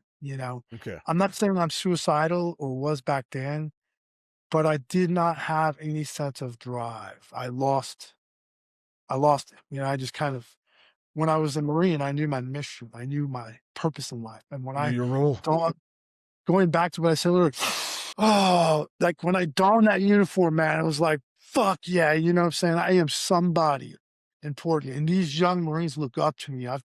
I've got to toe my own line, you know? Whereas when I got out, there was not all that went away. It was like, fuck, you know, what happened? And I struggled hard. So Yeah, Carolina, you get that phone call, come on out, Charlotte, plenty of jobs. yeah.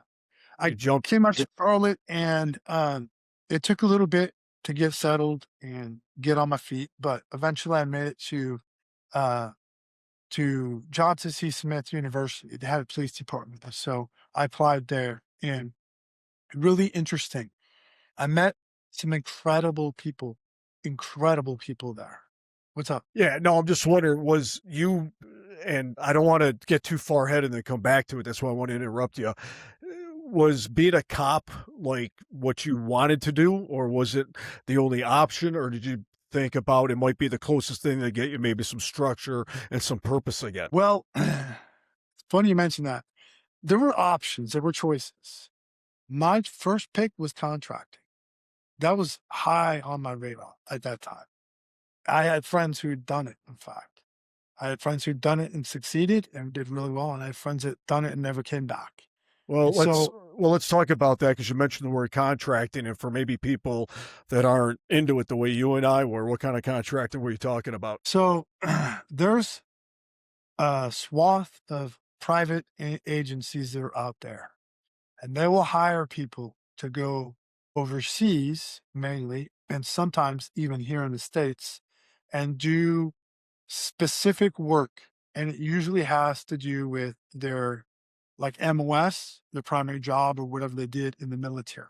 Their skill They've set. got, yeah, skill set type environments. So you've got guys that do um, like electronics. They work on, you know, these types of jammer radar things, you know, and they're techies and they contract with these private entities. And these private entities then hire them because of their military skill sets, because of their military mentality, and because of their military backgrounds, and sometimes their security clearances and other things involved. They hire them and then they either train them or send them to do the specific job they need them to do. And at that time, they were still paying contractors a lot of money to do certain things. Each specific job paid a little differently depending on what your skill set was and how much they needed you and what agency you got hired by and what they were willing to pay you, right? So um contracting was on my radar at the time, but I also was dealing with a marriage that was kind of slowly going downhill. Mm, okay. Not sure where that was going, right? So when I brought up the contracting thing to my family, my wife was like, fuck no. And her parents are like, no, you're not, you're not contracted. They basically flat out in my own house told me you're not contracted, which was like a big F you because I was like, I'll do whatever the fuck I want. You know what I mean? You're gonna tell me shit. But I respected her parents. But um, she didn't want me to go contracting because she wanted to have kids. And I was like, okay, if you're serious about this kid thing, I'm not saying no. Let's start making a plan. Let's start talking about where our child's going to go to school, what our child's needs are going to be, so that we can formulate a plan, right? And then start moving that direction. She never did any of that. I literally sat down and did a monthly budget with her and said, this is how much we're spending on our groceries.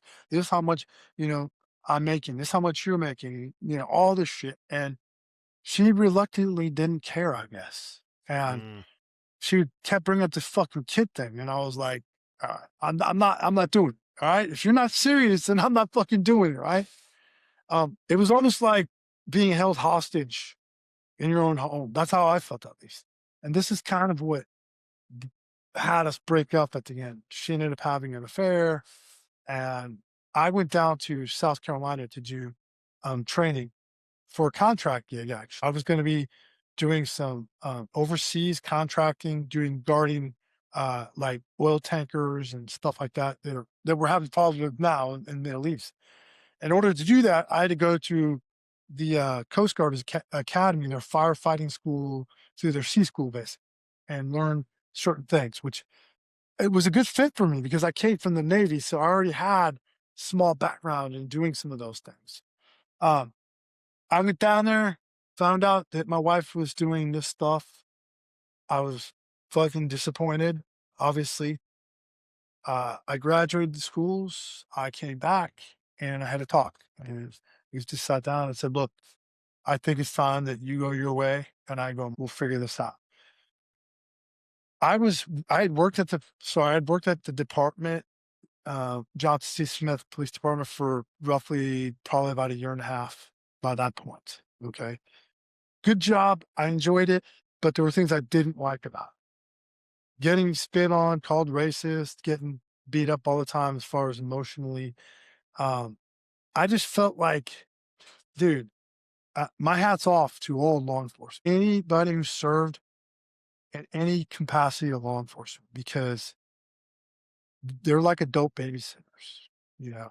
They put up with so much shit, and Yeah. seeing some of the things I saw while I was in that environment was heartbreaking, you know? Some of the horrific things that humans do to each other, you know?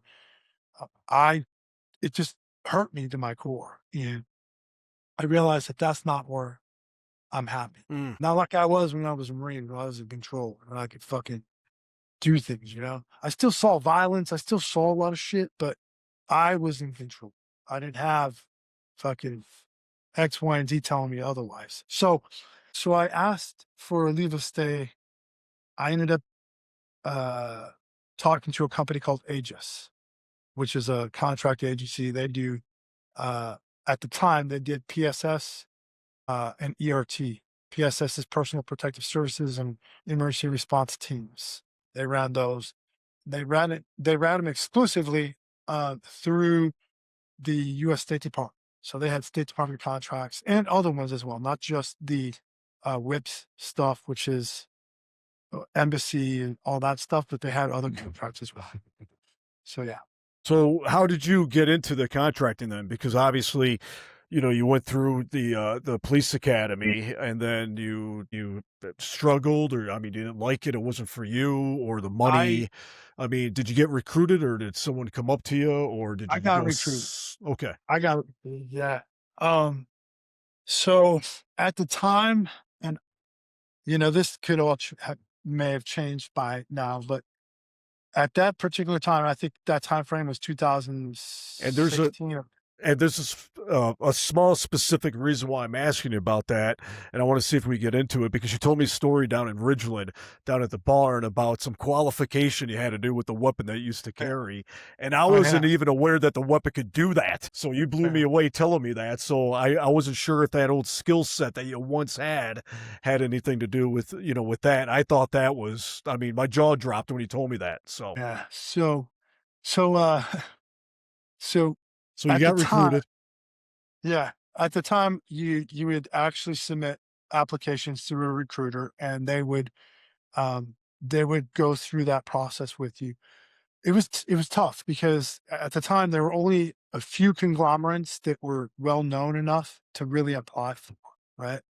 And these are agencies that are, like I said, private entities, and they have probably hundreds, maybe even thousands of applicants applying constantly. They do these roadshows. Like there were a couple agencies that would set up these tents, and they would go to like an army, fun day, and they're recruiting for SOC for this other agency, right? And they would set up a tent, and they would actually recruit guys that are getting ready to get out, and so on and so forth. So these agencies had um a lot of pitch from basically. Okay. And um I picked one that was probably it was out there, but it was well less known. One of the big ones was Sock. Another one was Blackwater. Blackwater was very, very recognizable. They changed their name several times, XC and fucking now Academy or whatever. Um, they went through their phases. There were a couple other ones like Triple Canopy and some of the other ones that were out Familiar? there. Yeah. Um, they they had they had specific contracts where they could put guys like me, but Aegis to me was like, that's where I wanted. It's a privately held company founded by a guy who, believed in contracting and what it was all about. And by the way, they paid their contractors. Like, they didn't fuck around. They paid their contractors. It wasn't just shit like, hey, we're gonna sit you on a supply lot and you're just gonna watch it and we're gonna pay you like $300 a day. You know what I mean? Fuck that. I'm not leaving my country for less than, $1,000 a day. I was greedy like that. I was like, if you want me to go, I'll go. You're fucking paying. Um, so yeah, they took care of their guys. I got recruited, and that was a process. I think it was probably 4 or 5 months that I had to go through of paperwork because you had to get security clearances, you had to do a whole bunch of shit before you actually could go. Um, and they don't send you to a training course; they send you to a vetting course. So they send you to an undisclosed location. We'll just say it's in Virginia somewhere, and they uh, this compound is where you stay for a term, and they actually have instructors there that are professional that run the program, and the program is there to see who can hack it and who basically can't, right? And it's fucking brutal. Uh, First of all the instructors, I don't even know if I can say this, but the group that trained us was VXL, and anybody knows about that. Most of those guys are top tier special forces dudes. I'm not going to say they're Delta or anything, but we had a SEAL, we had a Green Beret, we had one guy fucking who was ancient. I mean, this guy was probably a plank owner in Vietnam for some special forces group. He was that fucking old. Okay. Um, but they were experts and sat us down and we had classes and it was brutal because we had classes for probably about, I don't know, maybe 9 hours a day. They would split it up. So when we do some class time, we do some field stuff, we do some shooting, we go to the shoot houses, we get on they had an oval shaped fucking track and they brought out like NASCAR drivers to teach us fucking high speed maneuvers. We learned the Secret Service doctrine, what they teach those Secret Service guys. We learned a lot of that about um, departures and arrivals, about different types of security postures, how to take, a protectee and transport them via vehicles, and other vessels, airplanes, ships, all that kind of shit. Um, they teach us how to do, to like set up things as if you're going to be a guy like a Secret Service guy protecting people. They taught us how to drive armored vehicles. I mean, like armored vehicles at speeds. We're not talking like just sitting there behind a driver's seat, just plopping around like we did in the fucking MRAPs. I'm talking 60, 70 miles an hour. You're taking Man. vehicles that are 20,000 pounds and you're fucking ripping around a fucking Yeah. track. Um, the first time I ever did a fucking, what do they call it? They do a J hook, which is a fucking fast reverse, and you're changing directions, was fucking like my heart was fucking pounding that. The first time I did a pit maneuver, they taught us how to do pits, was the funnest thing I probably ever done in my entire life. I hit this dude so fucking hard it spun their vehicle around and their back windshield just Ooh. fucking exploded. Of course we're all safe. We're wearing bump helmets and all that shit, but it was fucking awesome. Um, so yeah, I was classed up and expected to stay up with a lot of these guys that were special forces. 18 Deltas, Army Special Forces medics, and other guys. They were faster, stronger, and probably more well versed in combat than I was. I was just a general GP guy. Yeah. And the fucking shooting, like you said, was fucking brutal, man.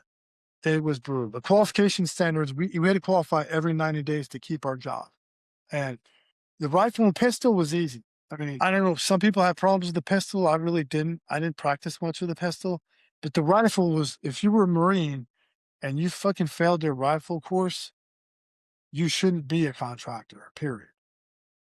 The other weapon systems we had to qualify on, the two machine guns, the M249 SAW and the 240, were brutal. And that's where people were losing their jobs, especially on the SAW, because they used the zigzag tombstone targets and they gave you I think it was 10 seconds to do the top row, and you had to put 2 rounds, a 2-round or 3-round burst in each one of those tombstones. You couldn't miss. Then on the one going down, they gave you 15 seconds, and the last one they gave you 15 seconds, and it had to be perfect every single time. Yeah. And it's like, how the fuck? The saw is not a point area, or I mean, a point weapon system. It's an area. You know, you're looking for a beaten zone. You're looking to keep Right. people size. Strafe. They wanted to track every fucking bullet. So yeah, it was insane. Yeah, good. So obviously, Mark got into, you got into some contracting work. Was it easy to walk away from the department? Did you have a hard time with that at all? Or are you just like, here's my badge, here's my gun, thanks for the opportunity, but I'm out? No, it Was it wasn't easy? hard. I, I, I, I asked for a leave of stay, I guess, where I told them, hey, look, if I don't pass this, can I have my job back? And they were gracious enough to say, yeah, we'll keep your Okay, spot good. open. You're Okay, always welcome back here and everything. good. I had a great sergeant and I had a great captain, and they really took care of me. So I had that safety net going on. And when I graduated, I know that I disappointed some people because I think they thought, well, he's gonna wash out and he'll be right back here. But when I graduated and they saw I was fucking serious, I think the majority of them are like, hey, fucking that's awesome, man. So yeah, I uh I moved on, man. Yeah. It's good because you said you had a good captain, a good sergeant, right? Looking back, you had a good first sergeant and you had some other good leaders with you while the time you were in the Marine Corps. So, did you have anyone real shitty in your life as far as leadership up to this point at all, or no? I'm not asking you to name it because I mean, just looking back at what you told me about up to this point, where your time in the Marines and the police force and all that, it sounds like you've had some good leaders in your life. You've had some I decent have. guys taking care of you.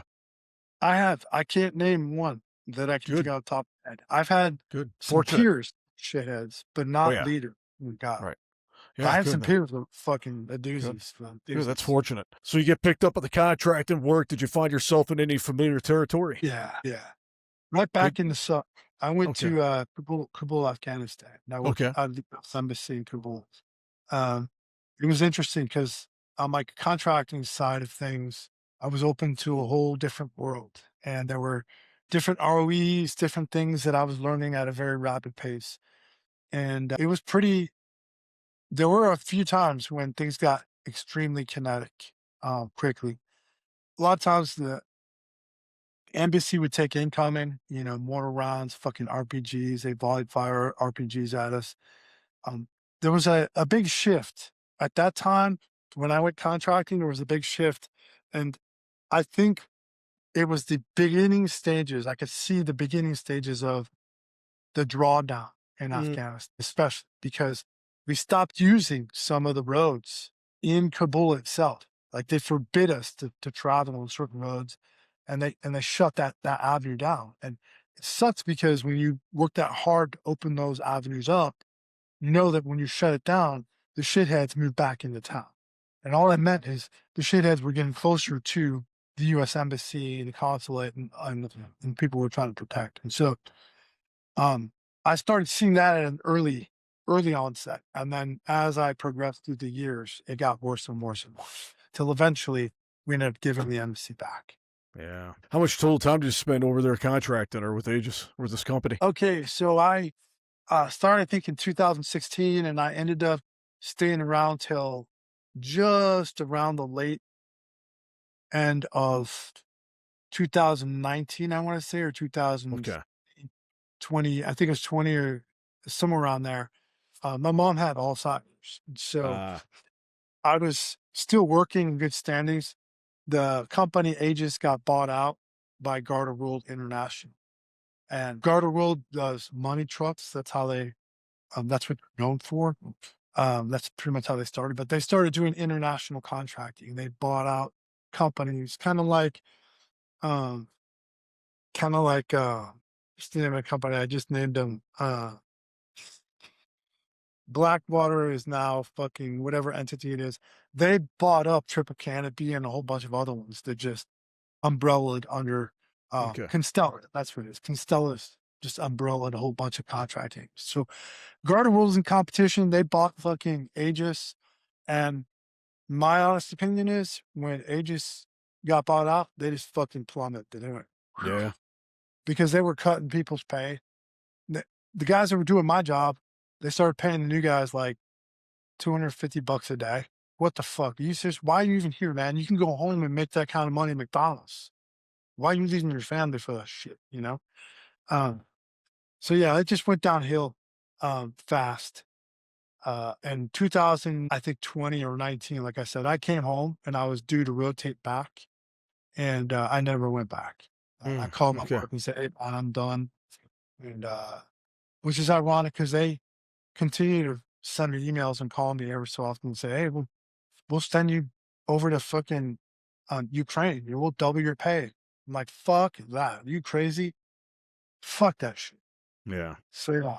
So after the contracting work, I mean, we're getting closer to we meet and you pick up a different path or two, man. So what you do after the contracting work? I came home, took care of my mom.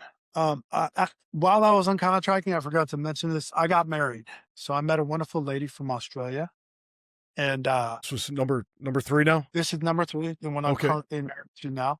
Awesome. Wonderful, wonderful lady from Australia, beautiful, everything you could possibly imagine, and then some. Like I'm gonna emphasize that then some. You know, um, but she's a great lady, but it was interesting. We actually met online because when you're a contractor, you don't have all this time on your hands to go out and meet people, and it made it very difficult. I was destined to be single the rest of my life, you know. And a friend of mine convinced me, say, "Hey man, start making profiles like Plenty of Fish, this, that, and the other thing. At least then you'll have contact with them while you're on project. You can talk to them, and then if something sparks up when you go home on rotation for your 30 days, you can, date him." So I was like, this guy was an Air Force. Believe it or not, he was an Air Force Scout sniper. How the fuck does that happen? That's a whole different story in itself. But he was a really good dude and an awesome sniper. He was actually an MP, but he ended up going to Marine Corps Scout snipers. Uh, he got like one of those crazy billets. Um, anyways, uh, so yeah, I met her online through one of these applications, and it was interesting because I couldn't really talk about what I did. You know, I felt like I don't know, one of these guys that like a predator because I couldn't tell her what I did. And I'm pretty sure at the time she was interested. At the same time, she had to be careful because she worked on the US, or I'm sorry, she worked on an Australian Special Forces base where the Australian SAS are housed. And so she had a clearance as well and really Mm. couldn't talk much about the specifics of her job. And so we had an interesting beginning. And as time progressed, little by little, we started learning a little bit more about each other. And eventually, things were good. Uh, we all kind of came out with what was going on. My work actually, you gotta understand when you're sending on your phone, you're sending messages and you're there on contract, those messages are being monitored. So we got those nerdy guys that are fucking zipping messages out of the air. They're seeing everything. Okay? And a lot of guys on contracting, they actually get kicked off for sending photographs or inappropriate shit. So they're constantly monitoring messages. My boss gets word that I'm talking to a foreign national. You can imagine what kind of fucking waves that's creating, right? It turns out my boss was married to a Ukrainian woman, and he had already gone through kind of that process. And he came to me and said, "Hey, look, man, you know all about this young lady." He said, "Don't be fucking stupid and send her shit that you know is classified or that you're not supposed to." He's like, "Just keep your head on your shoulders and understand that everything is being monitored." Roger that. So we just kind of went our things. It turns out that the embassy, somebody in the embassy ran a clearance or some kind of clearance through my wife at the time to make sure that she wasn't an asset or anything like that. And I guess they just came back clean because my boss came back to me and said, "Hey, the lady you're speaking to is all right, she's good to go as far as the State Department's concerned. And I was like, fucking roger that. So um, at that point, I could start talking a little bit more about what I did. There were things obviously I can't share, but at least I could tell her, hey, I'm in Afghanistan, and I'm a private military contractor. I So hope that they do that on the front end for people too, if requested, right? Because they find out you're talking, they start screening, they start doing their own little background investigation, and then they come up to you and tell you, hey, she's good to go. It would be cool if they offered that on the front end too. Like, hey, I met this girl. Can you guys, is it good? yeah. I mean, I suppose I could have fucking said something, but my mentality was, this is probably going to turn out like probably the last 50 girls I've talked to. She's nothing. She's never going to talk to me again. Right, In right. fact, real quickly, Please. after looking at her profile, I was in an armored vehicle with that sniper. We were getting ready to go to lunch, and I was getting ready to shut down all my social media profiles because I was sick of fucking these crazies I kept running into. And I looked at her and I go, hey man, what do you think about her? And he looked at my phone. He pulled it out of my hands and he looked at it. He said, dude, she's way out of your league, bro. A woman like this would never fucking talk to a guy like you. And I go, all right, we'll see, motherfucker. We'll see, right? So I take the phone back and I'm thinking, what do I tell her? Just to engage in a conversation. What do I say, right? I was actually excited. So I text her, yes, please. That's it. Yes, please. And we left to go to lunch. We were eating poolside that day. We had burgers. And we're sitting there getting ready to go back to our post. And all of a sudden my phone goes ding. And I see it. And it's her. She's messaging me back. She says, yes, please, what? With like fucking 10 or question marks. And I go, how you like them fucking apples? She's not going to talk to me. I ain't like that shit, right? I'm loving his face. He's laughing. He's like, dude, that's not even a girl. That's a dude, right? He was like, he was trying to fucking sign me off. And I was laughing about the whole thing, right? Anyways, thank God she wasn't a dude, right? But yeah, that's some funny shit. That's how we actually engaged. That was the Cool. first interaction we had. Cool. And since then, it's just been fun. Yeah. So another transition in your life, the contracting ends, right? Yes. The contracting Yes, ends. sir. You got a new woman in your life. She's fantastic. Yes. Are you Her son- struggling it? Are you her son, struggling at this point, or are you good? I'm pretty good, man. Life changing. Contracting is life changing. If you do it right, it gives you the ability to have choices that you otherwise wouldn't. And that, what I mean is financial. Okay. To break it down though, you got to understand money is just a vessel. It doesn't last forever. So you've got to utilize it the best you can, right? You can't just, you're making great money. You can't just be out there at the strip clubs making it rain every night, You got to figure a way to sustain yourself. And what we were kind of talking about is the real estate part about it. I took some of that money and reinvested into real estate. And it's basically what keeps the lights on around here now is my ability to sustain my family and our lifestyle. My wife doesn't work and I don't work. I haven't worked since Awesome. 2019, since I sort of taken from my mom. But we manage about 500 acres of real estate property. So stuff in Awesome. Australia, here in North Carolina, and California. Beautiful. And Beautiful. changed my life for the better. That comes with discipline and learning and heartache. There's a path to it, but once you understand the path, it then becomes much easier. Yeah. So what do you want to get into, man? Do you want to talk about, because I'm trying to figure out one thing that we didn't talk about too much, and I told you I like to stay in curiosity, is you found OpFob, right? And then you've got your own thing going on with being a founder and CEO of your thing. So Team I'd like to talk about how you got involved one or the other, and then meshing and the benefits of all of that combined. Okay. Well, here's a nutshell version of it, a quicker version. So I found OpFob through Joe McNamara, who happens to be on the board of OpFob. Joe McNamara was a lieutenant with my unit, 2-3 Golf Company. He was first platoon commander when he arrived to our unit. And that was Hawaii, right? No, this is 2-3 Golf Company in Hawaii. Yeah. When I got sent to Hawaii, um, Joe McNamara eventually joined us as a boat lieutenant in Hawaii with us, right? I shouldn't say a junior lieutenant. I don't want to like It's all get right. angry. No. Anyways, he was He knows it's Jason's, all right. yeah, he was Jason's lieutenant, right? And I spent a long time with him, obviously during my core time with him, right? I was a squad leader. I was a police sergeant. I did a lot of other things during that time while I was with 2-3. And he grew on me because I became a police sergeant and I had a much more closer relationship then with him because he he left the billet of being the lieutenant and now was the executive officer of our company. And so he eventually became a captain. But the deal is I spent some great times with him and going over budgetary spreadsheets, and he was screaming at me about how much money I was spending at Serve Mart and all this other shit. And I'm like, sure, I got this, right?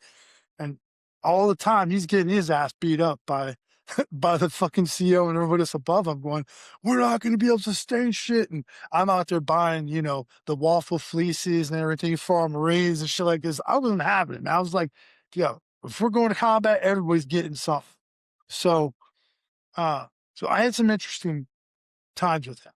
Fast forward, I'm out. It's 2000. What year was it? It was 2000. I want to say it was like 2002 or 2003 time frame. Or I'm sorry, 2023, 2023 or 2022, somewhere in that neighborhood, right? I was down at another veterans organization, and this is in Beaufort, South Carolina. Not OpFobs, but a different one. And somehow, uh, some way, Joe and JR, the founder of OpFob, hear about this other veteran thing going on in their AO. So they decide, fuck it, let's go over there and see what the fuck is up, right? They roll in, and I was sitting under this, or we were all gathered in this big tent. And I hear from behind me, Coco. And I look behind me, and it's fucking McNamara. I was like, holy shit. And I gave him the coat. I literally said, what's going on, man? It'd been a lifetime. We'd not seen each other. Now, I knew he was somewhere in this region of the United States, but I had no idea that he was local in South Carolina. And anything, I had nothing, I didn't know anything about OpFob. So he told me all about it. Hey, we got about 300 acres, shooting ranges. We've got volunteers. We're involved in a whole bunch of shit. And so I said, all right. I took their card and I said, I'll check it out. And it took a whole year. And I never once thought about it, nothing. And something happened, man. I started, just thinking about things. I don't know what it was, but I was just thinking about, like, how come I don't know any veterans? Like, how come there's so many of us? How come I don't hang out with veterans? I would go to like, not the VFW. I hate that whole perspective of being a veteran because most of them are just smoky and drinking and all this shit. I wasn't really interested in that, but I didn't know where to find people like me that I could associate with. And so I started thinking runoff off. I said, okay, well, they invited me to go. Somebody I already know who's a veteran is there. Why don't I check in? Why don't I see what this is about? And I did. I signed up to OpFob, and that week I got an email, and it was Brett Hatter. He said, hey, we're wondering if you want to come down here and go dove hunting with us. And I'm like, hell yeah, dude. Right? Literally sends me an email saying you've been selected to be on a retreat to go dove hunt. And I'm like, this is fucking cool. That was my first interaction with OpFob. I went down there for that dove hunt, and it was like nothing I'd ever experienced in my life. I met Brett Hatter, I met Jimmy, I met all the guys pretty much, and I had a fucking awesome time. And I met some other veterans that are not working there for OpFob, but other ones like you did with your retreat, right? And I had a fucking awesome time. And I was like, this place is actually pretty cool. And I got excited about it. S- And s- so It's a very special place. Yeah. So I just decided to stay in contact, and I reached out to Brett. And before I left, actually, on that trip, I said, "Hey, man, I'm up in Charlotte, North Carolina. I'm not that far away from you guys. If there's anything that you need from me that I could do for you guys, fucking call me. Just call me. Call me, man. Anything you need, I'll be here." I'm thinking, all right, man. And I worried because I left. You know, OpFob's beautiful. The setting's beautiful, man. You go down there, see all these trees and the Spanish moss. It's beautiful, right? I worried because I thought this guy's never going to call me back. It's like, this is one of these fucking things you go to and they kind of mill you through and you do your one event and then they push another cycle through and you're like, "Fuck, he'll never call me back," right? Fucking like 2 weeks later, they were getting ready to do their country concert, like the one we just had, their annual thing. And he calls me and I pick it up. I go, "Bro, what's up, man?" He goes, "Hey, you remember when you asked me if I ever needed help, that you'd fucking jump in there and help?" I said, "Yeah." I said, "You need help, don't you?" He goes, "Fuck yeah." He goes, "I've got Home Depot coming to drop off plants. I've got fucking this coming to do drop." Yeah, like he was like his head was spinning, right? I said, "Bro, I'm packing my bags tonight and I'll be there tomorrow." So I did. I packed my shit and I stayed for fucking like an entire week in the bunkhouse and helped him out. I also helped build the ranges, the gun ranges. He Mhm. called me up for that. And I don't think he thought that I was serious either, right? He might have thought, you know, he's just telling me that he loves this place, but I'll give him a ring or whatever. And yeah, I mean, you never know, right? You never know until you you know, test people. I mean, you never that's know right. until you test people's word. You said, "Hey, hit me up," and they said the same thing to you, and you never know until, That's if right. they were just words and platitudes or people who were serious. So it's great That's that you right. guys were able to, to connect like that, man. Awesome. All right. I've grown to love OpFob. They're now like a flagpole for me. They're a family. And I've learned about other veterans organizations. Wings of Valor is another good one. And they're out of South Dakota. And there's just a whole bunch. You know, it's crazy. There's real good resources out there for veterans. The problem is most veterans just don't know where they are or how to get to it or what it takes, right? What you're doing is getting that to them. Yeah, and one thing I noticed too is that it's very difficult, and I want to talk about Rucked Up too here in a second, but I want to go back to what you just said because you go to Google and you type in something, right? Whoever's paying for those ad results up front, it might not be the best match for the veteran. Right? It might not be what is needed for that veteran because the veteran could have tried the VA, the veteran could have tried the VFW, the veteran could have tried, you know, all the other organizations out there, and they might not have been the best fit for that veteran, and like I told Jimmy and JR and Randy, it's like OpFob might not be the best fit for a veteran, but they don't know until they get down there and try it, or they don't know until they get down there and see it. And then, you know Right. what? Hey, OpFobs might not be the best fit for you, but how about these guys up the road that JR and Jimmy and all those other guys know? They might be a better fit for you, man, because at the end of the day, taking care of the veteran is what matters. Of course. And it's just for having so many different options out there. And you're right, getting the word out. There's 17 million veterans out there right now, man, and not all of them are connected. Many of them don't want to be. I had a guest on a couple of episodes, well, a few. Wow, man, we're cooking. We're at what, 19 now. Back when I first got going, there's a group of veterans out there that want to be homeless. They want to be nomads, and he Crazy. uses his property in New Mexico as those guys are passing through, and they help out for a little bit and they keep going, but they were okay. And I didn't realize that. I thought all homeless veterans are bad. No, man, Right. some of them are good. Some of them want to be homeless. They are, they're getting their pension, they're getting their VA benefits, they're getting whatever it is, and they want to be left alone, man. So there's options out there for everybody. And like Of you said, course. it's just getting the word out there because there's 17 million veterans out there right now, man, and not all of them need help. Not all of them are looking for help, but the ones that need it, OpFob, everyone else that we've talked about, they're all doing great things. So whatever we can do to get the gospel out there to them, to let them know that they exist, Yeah. it's what we got to do Yeah. as veterans. I mean, it's what we I have to think do. it's, yeah, I think it's utmost important. Like I said, man, if we had had this type of technology during the scale down of Vietnam era, could you imagine the amount of lives, Oh, the amount yeah. of good we've done, Yeah, for absolutely. generation to be able to connect the way we're connecting today? It's just incredible. Yeah. Yeah. So yeah, And I'm not bashing the VFW when I say this by any way, shape, or form, but there's so many awesome organizations out there that are dealing with a newer type of veteran since the global war on terror of started and course. and now ended, that the VFW didn't transition with that. And because of that lack of transition, they went ahead and now we've got all these multiple different type of, there's a need, there was a desire for something other, and then necessity, necessity creates need, and everything else, and then innovation comes along, and guys like OpFob come along and they're kicking ass. Yeah. Oh yeah. No doubt about it.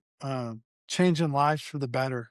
That's so critical. In our generation, changing lives for the better because uh, one of the reasons one of the reasons Team Rucked Up came about is because personally, my best friend and I have been now impacted by Marines who served our country, who took their own lives, who just, for whatever reasons, and it's, I just, I don't know. I think we all struggle. I know I struggle even today. I'm not going to sit here and say, "Oh, wow, my life is great." Life is work. You're never going to escape that. That's part of life. Part of life is learning to adapt and overcome these obstacles. And in that process, things are going to be tough. But at the same time, quitting is not an option. Giving up is pain, but not just for you, it's pain for your loved ones. It's pain for everybody that you're ever been involved with.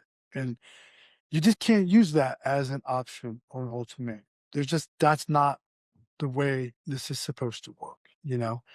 And yeah, I think, like I said, we've all been impacted in different ways.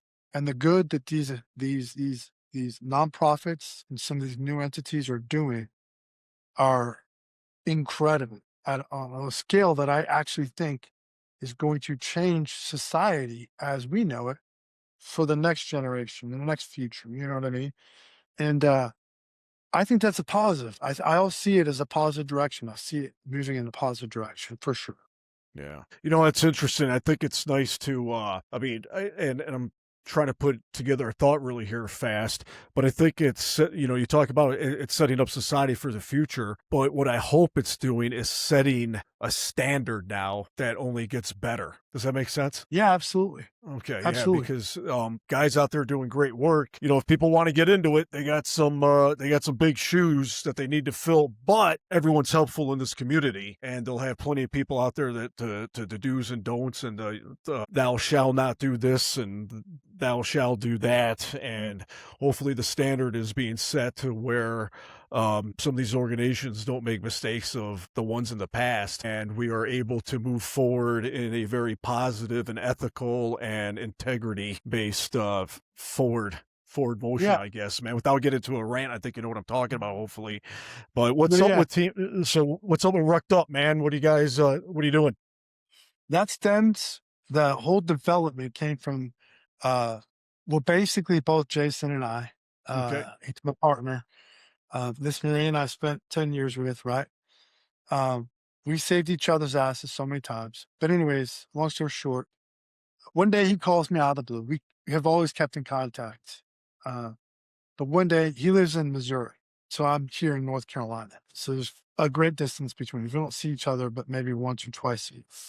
And he calls me out of the blue one day and he says, "Hey man, what's going on?" I go, "Not much, bro."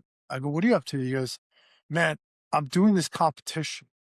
He's like, I'm like, "Yeah." He goes, "I want you to do it with me."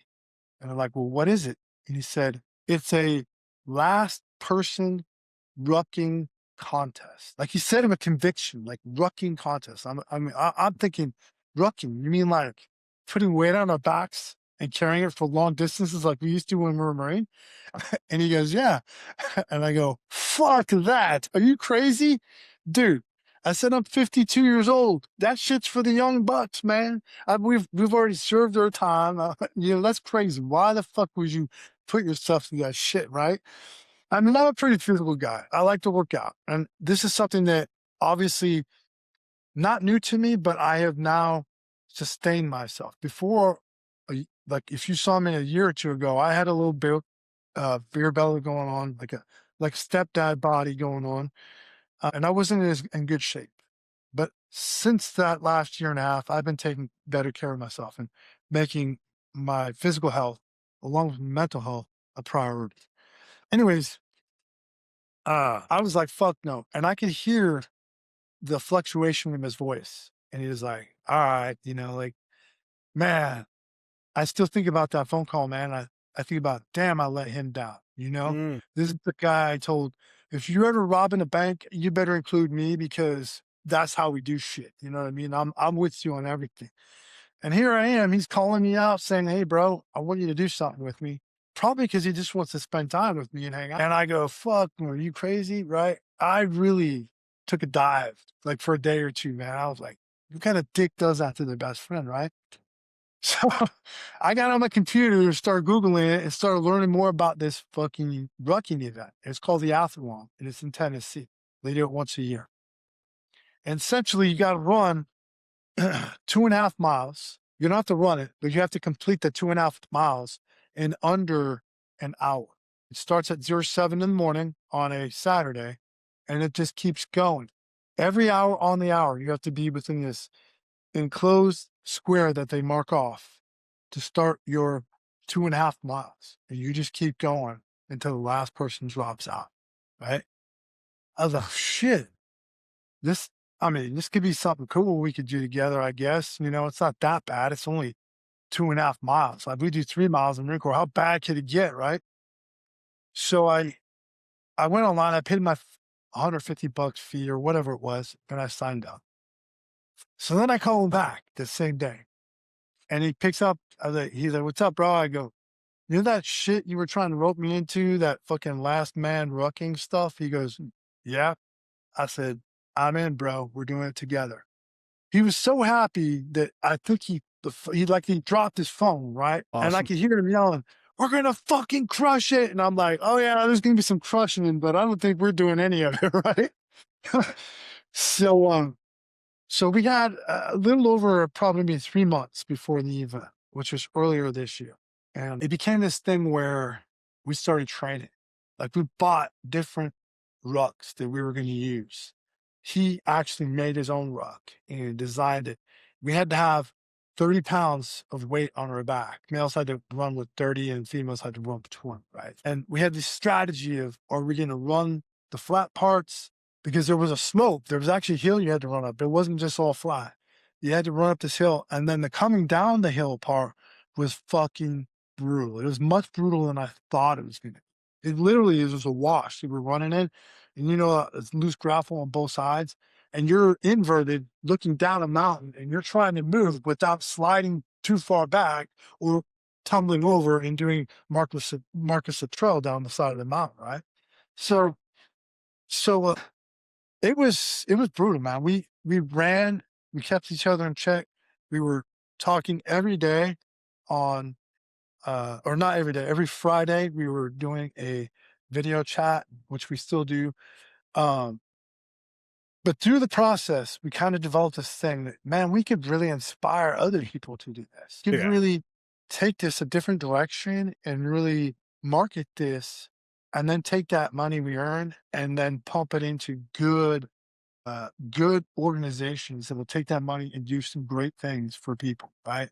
Mm-hmm. So that's how we eventually started Team Rucked Up. We decided to go into a physical, like a physical fitness, something that is going to better for your body and your mind, better health for you, kind of leading ourselves and our veteran community into a more healthier, sustainable way of thinking about things. And we understand not everybody's going to, put on 30 pounds and do fucking 20 miles. You know what I mean?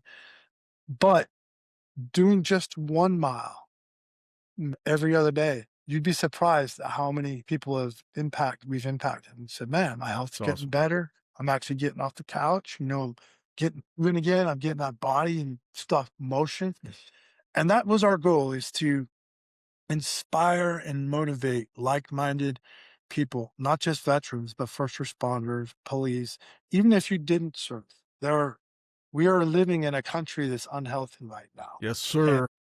we need to get back to a um, foundational spot where America can, sustain itself, and not have all these health complications and other things. So that's what we're about in a nutshell. Um, we we actually allow and encourage anybody to join us that wants to learn more about physical fitness, rucking, shooting. We're going to be doing a lot of different things. We're looking at different avenues. We do have a YouTube channel. It's small. We only have a um, few things on that channel. We've got our website, little store. We've got our social media is fired up and running.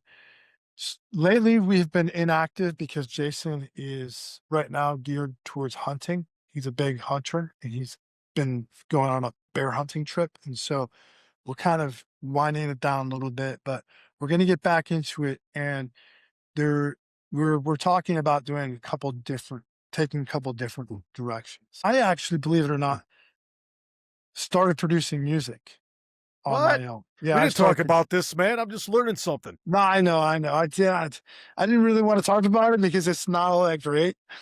Um, but I started writing songs. I learned how to Okay. write songs, and I have mixed feelings about this. Um, but I have one song that's published on Spotify, iTunes, iHeart. It's pretty much everywhere. Um, it's okay, I guess. I don't sing and I don't play guitar, so I don't have anything to do other than writing the music. Now, you ask, well, how's this? What is this? What is it? And I go, well, it has like a Western country kind of theme to it. It's a song I wrote, and it's about my a little bit to do with my military service, and a little bit to do with my wife now, and some of the things we had to go through, and how much I love it. It's a good song. Um, it's out there. You can find it. It's on Spotify. Like I said, if you search my real tree name, Marc Cocova, Yeah, I'll get it you'll linked up see for everyone, man. I got it. the artist. Um, but I actually used AI technology Okay. to generate the song, and I think it's interesting because a lot of people say, "Well, that's a shortcut, right? You don't have to learn instruments. You don't have to learn music theory. You don't have to learn." But I have a story or I have a message. You know what I mean? And I think that it may not be as important as learning the instrument, becoming professional, and da da da da. But I have a story that I want to tell. And to me, that's important. If nobody else likes it, doesn't listen to it, I could care less. Of course, my wife loves it. I was very nervous. I'm gonna tell you, it took a week to publish from when I actually created it to actually getting it on Spotify where you could search it and play it. And it published on when OpFob had Warrior Range Day on that Saturday at 6 o'clock in the morning. And I heard it for the first time, and I was fucking nervous. I was like, I still kind of am nervous. I wasn't really gonna say anything about it because it is what it is. Now we'll get it Uh, out there, man. She likes it. but yeah, she likes it. But I played it for her when I came home that Sunday, and she heard it for the first time. Well, the funny part was she heard it like weeks prior. I was up here working on it. She'd come interrupt me while I'm working at it, not know that it's a song about her, right? Anyways, when I played it in full, she cried and said that was the nicest thing that was ever done for me. Hell yeah. Um, I mean, like I said, I have mixed feelings about it. I like it. I enjoy the AI music part of it. But a lot of guys are like, well, it's AI, whatever. So I can understand that. I can understand, especially if you're a music connoisseur, you know what I mean? You really listen to things and the music in a different way. But I enjoy it. I've actually created two other songs that I'm working on now, Okay. and they take much of a different tempo. And I'm going to publish them under a different artist name because they're not like country. They're more like uh Slayer, more like, hard rock, A man more after that. my own heart right now. It's like Pantera-ish. They're more like Pantera, but Yep. good workout music if you're into working out, and that's all gonna be based off of stories and or military service and other things. So You yeah. know, I wanna hold you to something, man, because with Yeah. me being here in El Paso, we have the Baton Memorial Death March that takes place. Okay. And it is 26.2 miles, and we do a group of us get together. What's not a group? I got my good buddy Matt. He's on our board, and he's been telling me we need to do it. We need to do it. It'll be my fourth or fifth time doing it, and we do it with the ruck, man. We do it. We do the individual heavy. We Okay. get going at 4 a.m. in the morning, and we don't stop. Whenever they say go, go, we go straight through. We do the entire marathon. We hydrate and eat along the way. And I think it would be awesome if you rucked up, get a couple guys from OpFob. I mean, it's right in my backyard, man. Get a couple guys to crash here at the house, and we can go do that marathon, man. So if that sounds like something you want me to nag you about to join us on, I'm all about it. Chris, do me a favor. You have my email. Send me of course. the intelligence, the G2 on it, and I'll let my partner know. Like I said, he's constantly. I think his wife is doing something in California. Okay. Actually, again, Yeah. I got to check with him. I called him, but anyways, we're all about it. We have some other events. He has a couple other ones that are scheduled. He just And did it's not another. so bad, man. I got these coworkers who are like, it's not Oh, yeah. bad. I mean, they make it No, so people could complete it. It's just they're not used to some of the, and I'm not dinging on them, but it takes a little bit of heart, just shut up and go do it, man. It's what it's memorializing. It's not, anyway, it'll be a different rant for another day, but it's not that bad. It's a good time, man. We get it knocked out in a couple hours. So, but it would be great having you guys down here. So, yeah, I'd love, and I know Jason, he's not far from you. Like I said, Missouri, just right on straight down. yeah. I love driving. Okay. I, when we did that first event I was telling you about, so my wife and I rented a nice Airbnb, like right on the riverfront in Tennessee. It's beautiful, double decker house, huge house. We had it all to ourselves. And of course, Jason brings his family, his son, daughter, wife, wonderful wife. And it was such a fucking great time. It was just us hanging out, sharing laughter, going out to good restaurants, and of course, competing. And that was a big part of it. And we met so many cool people, man. So many cool people. Some were veterans and some were not. Um, but it opened up our eyes to things. And we'd actually, on the deal, have been talking. I've pitched the idea to JR and a couple of guys at OpFob about maybe doing an event there as well through Rucked Up. I think they would have the perfect place because they have Oh, all yeah. that eight. And you Yeah. could even incorporate something that to do with rucking and possibly even a shooting competition, Yep. where ruck down and your heart rate's a little elevated and you're shooting on targets or something to that nature. It's safe, but can be competitive as well. And I Yeah. think that would be huge for raising money and other things. So Yeah. we're I mean, looking OpFob's at got a great spot there for it, man. If you guys want to do something that incorporates rucking and everything else, JR and those guys got going at OpFob, man, that would be an awesome event, man. Hey, this is what we're doing, but you're doing with the ruck on your back. Go out yeah. there, hit the 5 stand with the rack on your back, get off, and maybe, the whole other course. I mean, God, man, it's you guys got no limits there. It's just your own Yeah. imagination what you could come up with. How It'd crazy you be want to pretty get. incredible. And the sentiment that I'm getting from JR and the rest of the guys is they're all about it, man. They're Cool. happy, they're encouraged. Yeah. We just need to sit down at some point and hash out everything, and that way we can get a plan together and Yep. execute. So Hell yeah. yeah, All right, brother. What else? Anything else you want to talk about? We covered a lot. we did. That's It's been good. it's been a minute. Nah, I think that's it, bro. Yeah. I'm just like I said, I am honored to be here, man, and be a part of your show. And I'm hoping that you continue doing great things. I'm going to continue watching and supporting your show and the Thank you, Mark. veterans that are out there that are listening. You have a part in this too, no matter how big or how small, you're part of that family. And, you should never feel, I know that sometimes you met, but you should never feel pushed away or that you're alone because you're not. There's a lot of us out there. And all it takes is reaching your best friend. Just reach out to him and say, "Hey, bro, what are you doing this weekend? Let's go do something crazy." And next thing you know, you're involved in some stuff. That's how it starts. Yeah, man. Yep. You gotta take care of each other. We all have more to give. So, Absolutely.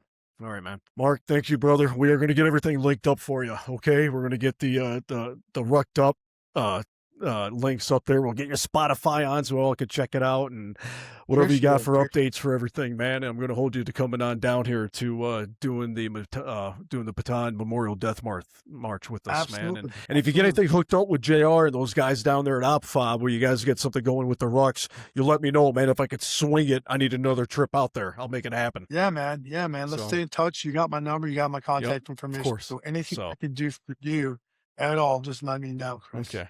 All right, beautiful, man.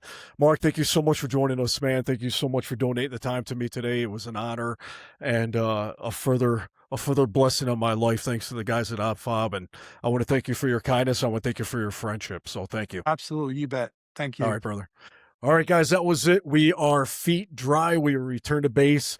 Check out Mark. Check out OpFob. I want you to support the work these guys are doing. So until the next episode, I want to thank everyone. Have a great day, everyone.